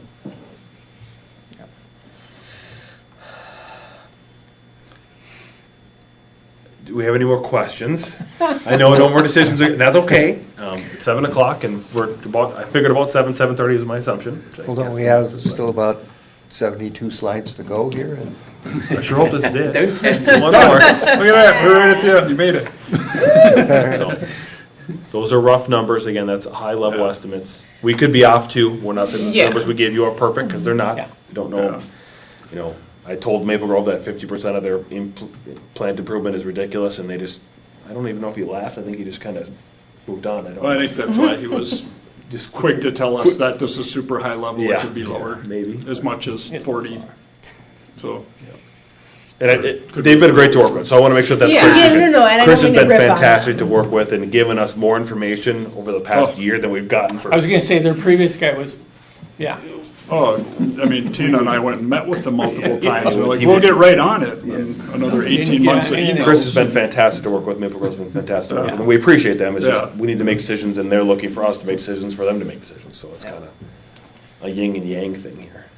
Well, I'd be interested to see how, like, are they really going to go down the softened water path? Or are there, do their residents know what that increase is going to be? And are they saying, you know what, never mind, I don't want it? They are. When was they presenting it? Was it February?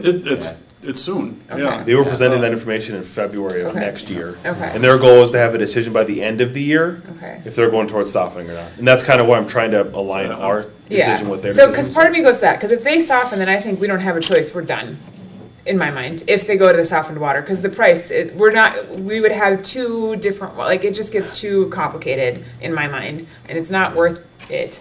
If they don't soften, though, then I do think I'd be, like, then I think it's Well, more of a conversation in my I mean, mind. if that 100 million comes down to, say, 80 next year, you said the softener, their plant is 40 million, or our cost? The cost of the total plan is $60 million. I don't know what portion, they did Yeah, not see, tell us again, if we're what portion of the 5%, 60 million. yeah, But again, I don't know if the target is 5% or, Yep, hey, I now the understand that. upgrade is now, that's I what, you understand. guys are And it may be that our residents 25% or something. say, no, I don't want to pay the extra for softened water, and I don't doubt that they would. I don't know, I just know that the number one thing that they got on their, so they do a resident survey just like we did. Their number one complaint in their resident survey was, we have hard water, we don't want it. That was Maple Grove's number one comment was, that's the comment. And that's over a number of years they've had And that. so that's why they're looking at We softened get, water. yeah, yeah. We get comments like, our water's brown, why does it smell like rotten eggs? Things like that, and we're fixing that, so. But we will fix that, and then the next question will be, Why is when my do we water get hard? softened water? Because I can't believe how many residents I run into, especially River Hills, don't have water softeners. And I'm like, you're gonna be replacing appliances here in about 5 years if you don't. Just because the amount of mineral buildup is amazing from our water. It's, Currently, for sure, I would say, I don't know about. I mean, the even treated my water. well water, True. I got the kitchen faucets, hard water, the rest of the houses. And it's amazing how much mineral buildup just from, water usage there. Yeah. A question, I know you said Maple Grove's aquifer is different than ours, but if we build in the south, we're still in a different aquifer? Yeah, we don't Okay. have access to the one they have, unfortunately. Yeah. Where's that? I don't know the physical boundaries, to be honest. But No, it's I mean, Well, what aquifer there, aren't there? They oh, it's a want glacier drift, so Yeah. it's very porous, so they have very high capacities. They can draw the water, the recharge is super fast, and they're shallow. Okay. So you need Shallow, small like pumps, so 100 you feet, have less 150 electricity. feet? a shallower than that, I think it's like 80 or something. Would our aquifer in the south be different than our aquifer in the north? Or Very, it's the same aquifer Okay. and actually even similar depths. I'm trying to think if we went down, We're for. I thought we went. we're between 450. 400 and 600 Yeah, up here. They vary. Down Unless there, You drill too far. That's still too far, go too short. it was about 7 feet too far on one of them. I remember that was no good. Yeah. Let's not hash that one out tonight. But Next. my point is, But yes, it's if we same went all to aquifer. our own water, we'd actually have water parity across the city. Because Yes. right now we don't. No At matter- least similar. There can Yeah. be some variation, but yeah, it'd be very similar. Because they'd be coming from Yeah. the same aquifer, and so they would be a little bit. Generally, the chemistry Yeah, but- is really consistent between it, so they're similar. I guarantee residents would know to tell the difference. Yeah, But if- And if, MDH they're would be able to treated, tell the if it's difference. treated, it makes it much different. Yes. Yeah. So if you're, You can certainly tell from non-treated to treated. Oh, yeah. Oh, I yeah. mean, our treatment now is very minimal, Okay. very minimal. So, yeah, once we send it through a treatment facility, it'll equalize by a lot. So, Okay. And just to get way out on the fringe here, there's no activity or traction or anything. I know at one time there was some discussion about a regional water supply off of the surface water and no, buddying I- up with a bunch of communities, and it didn't seem like that was going anywhere, but I just want to ask the question again. Yeah, it still could, at least theoretically. So just some background, I don't know if everybody would be aware of it. I was talking, I'll just tell the whole story because it's kind of interesting, I think. I was talking to one of our geologists in the Rocky Mountains, and I was asking him to look at some boring logs for me.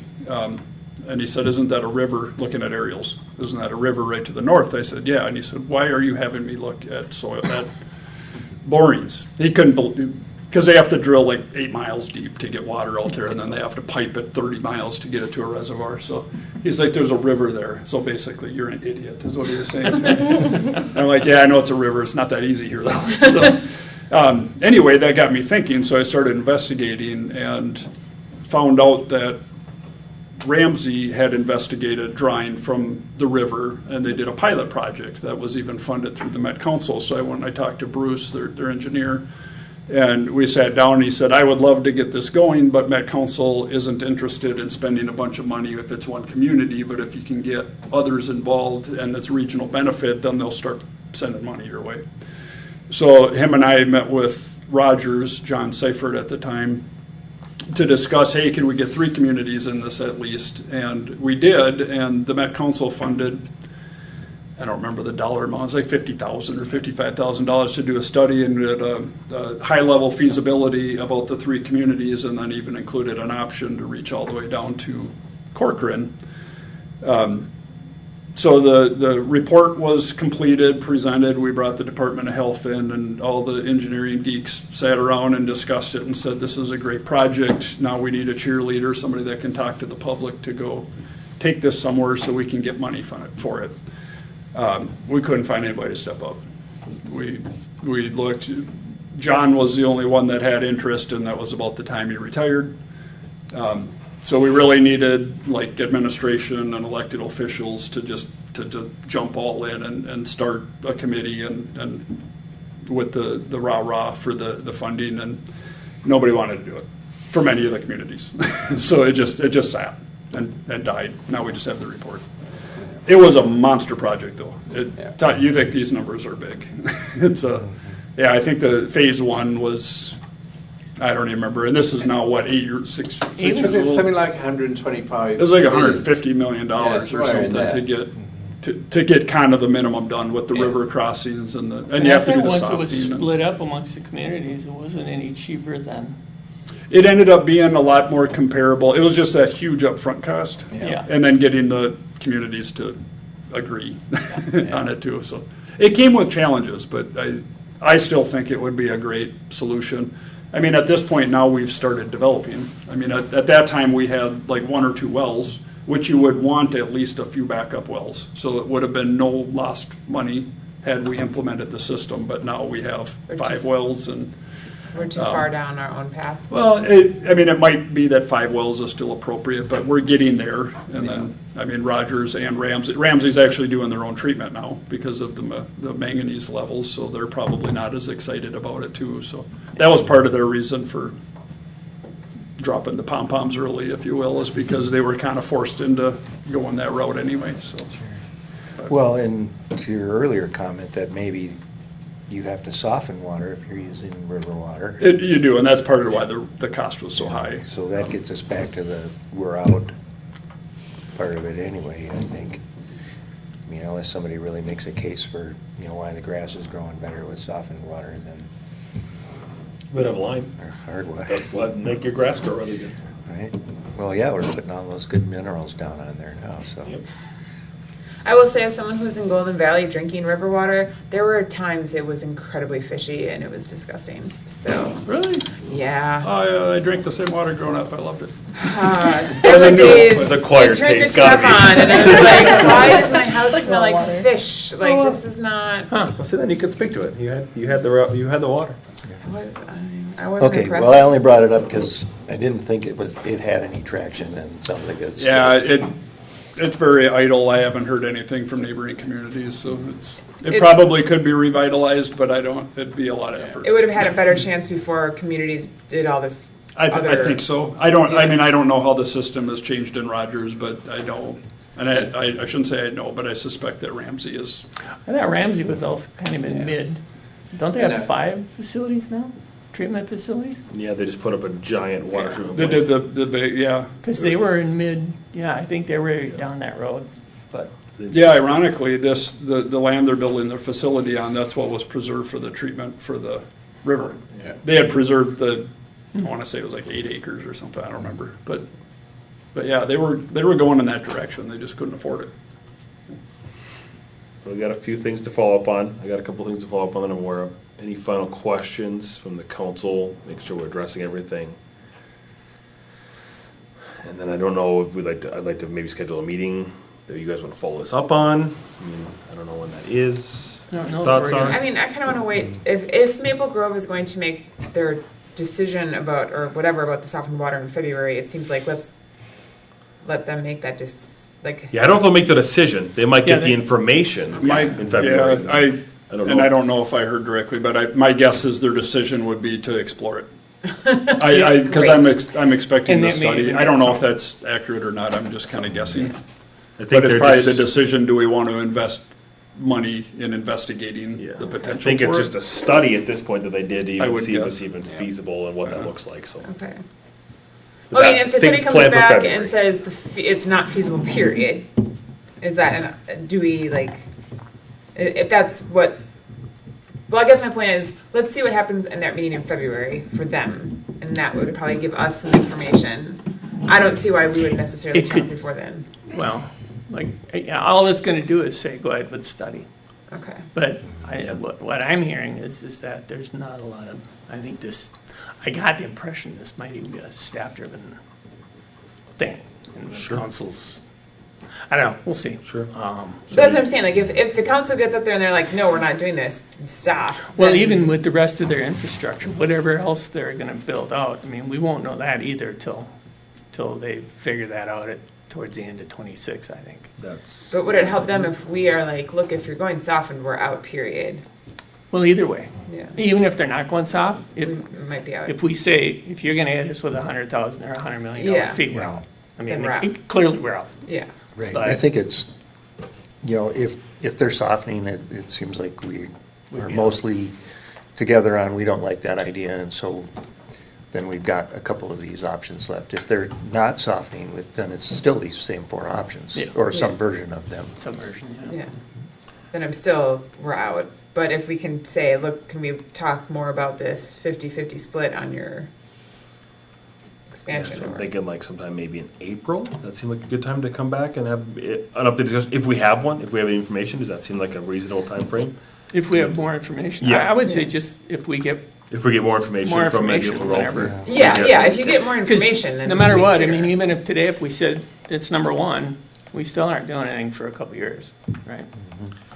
Oh yeah, whatever decision you make, and the reason why we're bringing this to you guys so early is so that we have time to plan. Yeah. I mean, Yeah. if you guys are saying, hey, we're moving forward with number 1, there's no Well, way we can afford it yeah. next year. I mean, that ain't happening. So we got to have We some can't time afford to- any of these plans next year. 0 of them. I mean, so I want to make sure that we have time to give Yeah. the council information so you know what But you're also doing. so that you can look for grants and I look got for, it. and Yeah, I mean- question about, if we get on the School up. bonding bill, how does that, and this is where I feel like a stupid question. Not that you ask stupid questions, but you always are afraid that you're asking stupid questions. I'm not afraid. I just want to say it out loud. Just But this might be silly. if we get on the bonding bill, that, what is our obligation if we get on the bonding bill? Are we still, so this is why I feel so dumb, and I hate that this is whatever. It's the state's bonding bill, right? So the state's paying for it, not us. That's Well, the goal, but like. That amount, Yes, okay. But then they don't usually fund 100%. Correct. No. Okay, so that's where like I don't, and then we would have to decide, do we want to spend the rest of it? okay. Those are my questions. Typically, the state likes 50-50 splits. Okay, Doesn't matter where you get the other 50% from. So I'll use an example of our wellhead treatment plant that we have currently. They didn't give us a 50-50 split, but they gave us 25%, I think. Okay. Because we got $4 million from the federal government. okay. Yeah. And the federal government doesn't care what's 50-50 split. They'll fund the whole project flat out. Here you go. Here's the money. If Yeah. they like the project, they'll fund the whole thing. Okay. So we got $4 million from the feds, $1.75 million from the state, and then we covered the rest. Okay. Roughly it was $7.5 million. So if you do the rough math, we ended up with $2.75 million Okay. into the whole project Yeah. for the well treatment plant of a $7.5 million project. I thought that's pretty good numbers Yeah. in my head. Yeah. So I'd love to see another 50-50 split with the other things. So we've looked at, so right now for Binding Crest, we have the water tower, which we have requested, gosh dang, was it 2.5? Did you It was request half? 2.5. Was it 2.5? So we asked for 2.5 million. Total cost was $4 million in total. So we asked for a little more than 50-50 split. Assumption that, okay, if we ask for 2.5 and we get 2 or 1.5, we okay. got something better than nothing. It's, again, some of it is better than nothing. And then we have the well treatment plant, same kind of thing. I think we asked for $4 million there. Total cost is like 6. Okay. So again, ask for more than the percentage. If we get less than that, fantastic. But again, it's up to the council to decide, okay, we got this money. Does it have to be spent next year? No. Typically, there's a window. Okay. You have, 3 or 4 years to spend it after they allocate the dollars for you.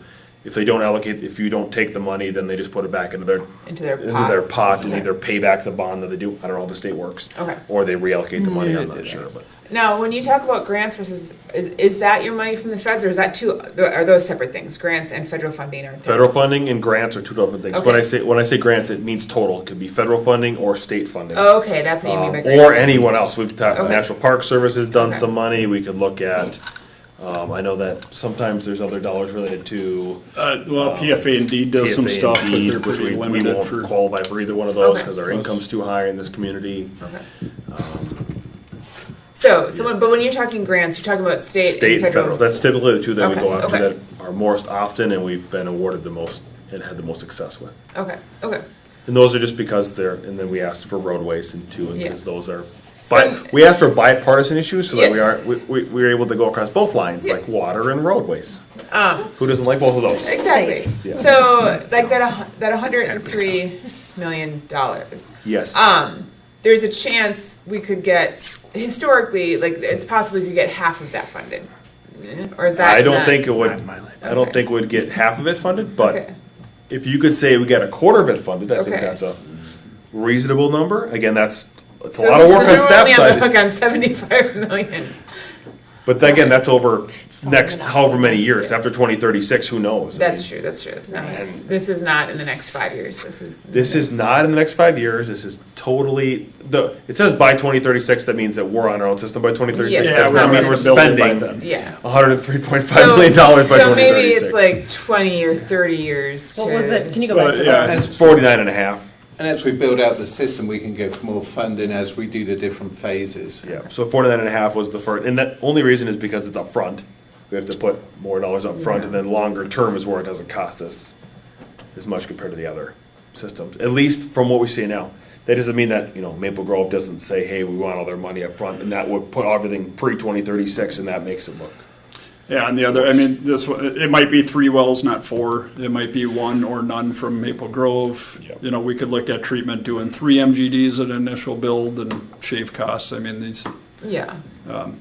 But we have But to it- draw a line somewhere for comparisons. Yeah, I just think it's because I see the 100 million and think that's never going to happen, right? But if you're like, well, it's over 20 years, which is Well, not longer than like, but even if it's over 20 years, it's 5 million a year, which is still high, but like I can wrap my head around 5 million. I can't wrap my head around 100 million. I if think that this makes would sense. probably be 40 to 50 years probably for Okay. a build. I think the Okay. last number we had is like 2055 or something. Yeah, like one of them 60. even went out into the 60 or 65 Yeah, something or like that. something. Like I said, this is long term. We're talking. So then if we're talking over So 40 years, there would it's be a 2.5 series million. of bonds Yes. issued. Oh, for It's sure. not one big. No, Like That's the correct. treatment facility would be, I'd say no less than 3 projects. Yeah. It's the pre that would, that Yeah. we. really Anything have to for focus pre on. 2036, likely we'd have to bond for those things. Not saying we wouldn't all. We could pay some cash depending on what the balance is in the fund, and what we do on the north side, right? Because if we don't do anything else on the north side now we're, now we're at least only funding the south side versus if we do both. That's why Well, those and numbers were and it shown. helps split that cost too. Yes, that's correct. No more building. Yep. So What helps split the More cost? building on the north side. Oh. Oh, stop splitting. Yeah, don't go any more on the It's gonna north kill side. us. Yep. And it's gonna kill the road. River outside. I didn't approve You weren't any here when they did developments. that, I didn't Donuts? do Wrap your anything. head around Yeah. it, like, this is do with all it. a monopoly. yeah, that will You never know. ever happen. But I'm not saying it has to be either me, but Because so basically, it's 15 million in the next 10 years, which is 5 million a year. I mean, not really. I know, but like 1.5 million over the next The year. pre 2036 is about $50 million, right? Yes, that's a, yep. high level. roughly. Yep. And that's about 10 years. Yep. Right? And so, like, I know it doesn't work this, but, like, to me then it's like, oh, so that's $5 million a year. That's still not, we're not sitting on that, but from a bonding, like, I feel like that's something that we could, like, $5 million a year? Yeah, she just did $50 million. Just for 50 divided by 2036 5. divided by 5. yeah. I mean, Or divided by 10, sorry, for the next 10 years, and Yes. that's $5 million a year. Yeah. For $50 million for pre-2036. Simple math. just, yeah, I mean, not, But and I, that's the wrong math. 50 million divided by 10? You're not gonna do it in 10 years. You're gonna bond that when you need it, as you need it, and it's not gonna be a 10-year bond. No, No. $5 million Just we'd over the- spend per year if we had. Like- What we need to $5 build in over cash. the next 10 years. Yeah. my thought of, like, Equals when I about see 50. $100 million, even when we're talking bonds, I'm like, that's The just not, expenditures will be like, that's just variable. never gonna happen. But when I start to break it into smaller increments, I'm like, okay, no, that I can see, I can wrap my head around that, I can wrap my head around getting. We would never do a 10-year bond, though, to your No, point, Mayor, no. is we would never do a 10-year No. bond, because we would never afford it. For an example, I mean, to get started, you need 2 wells. Yeah. Because you have to. Yeah. A tower and your first stage of the treatment. Yeah. So that would be your initial bond. So it will be a Yes. bigger one up front. But Yeah. yes, average it over the 10 years, it'd probably be something around. But then obviously, we would not bond for 10 years, we would bond for 25 years, or something like that. Yes, so it's So even less. if you did 25-year bond at $50 million, you're Yeah. $2 million a Yes. year. You're gonna pay for it past 2036, but we're gonna build it before 2036 and then just pay it off after that. Yeah, and we've had, and like, that seems more like I can wrap my head around that. I'm still not happy with it, but like.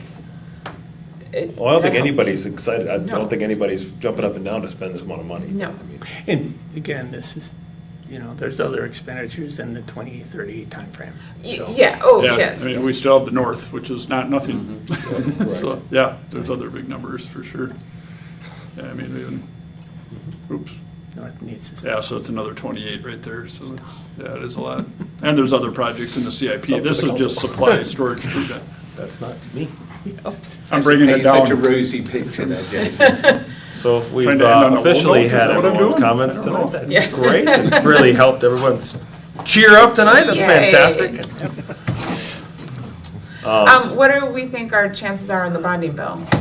Pretty good, at least for the water tower. So we've gotten the water tower for the bonding bill. We've gotten the water tower the past 2 years. Okay. Historically, bonding bills are always on, and I get this wrong, I think it's on even years. They typically do bonding bills, although the last 2 bonding bills that they've passed have been on odd years, nevertheless. Because they were But- a year late. gonna say, Possibly. and they were messed up, yeah. But so 24 and 25, we were on both bonding bills at the last minute.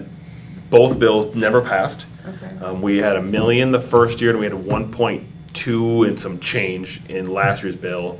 And last year's bill got signed 30 seconds too late, so didn't make it. And the year before that, they agreed on a term 30 minutes too late, so. We've been on both bills for the water tower, specific to the northeast system or the historic village area. We've been on the water tower for both times for just over $1 million.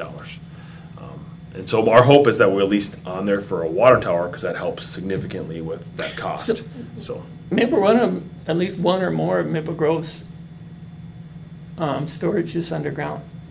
Is that just a dumb way to go? Not necessarily. If you don't have high enough elevation in the area where you need it, I mean, that's the way to go. It's cheaper to build. It's more expensive to maintain and operate. Because of the pressure, you gotta, Pumps. And You need pumps, so you need electricity too, so you need generators, you need all those other things with it, but then your pump replacements and whatnot. It's, Redundant pumps. as gravity's consistent and cheap, so that's, Gravity is consistent. It has never Same with failed. gravity. Nothing else. It never goes out. It has never failed. there are situations where it does make sense though, economically, but I mean, if your ground is 30 feet lower, your available ground is 30 feet lower than it needs to be, or right. 50 feet, you can't have a 300-foot tower. I suppose you could, it'd cost you a fortune. But yeah. it just- Our goal is to get bonding dollars. I think we got a pretty good shot at the water tower, to be honest with the council. I don't know how we'll do with the well treatment plant. That's kind of our option number 2. And we also provided dollars related to both roadway intersections, which is Pine View and County Road 12, or David Road right over here, and also for Rush Creek Parkway and 121 or Fernbrook. So we asked for 4 requests. I'm hoping we get all 4, but Yeah. based on the last few years, we're lucky to get 1. Somebody else is gonna get an activity center and we're gonna get screwed. Thank goodness. I hope for that. At least we have realistic requests. I mean, I feel like that's worth something. That was, yeah. Okay, we got this information, we'll follow up, and then if we get any more information from Maple Grove, we will have another work session. Yeah, it's just there's no point if we don't have more information. Yep. That's kind of where I'm at. Okay. Thank you very much. Like I said, I will send out this PowerPoint Yes. following the meeting, so. All right, we're adjourned. Thank you.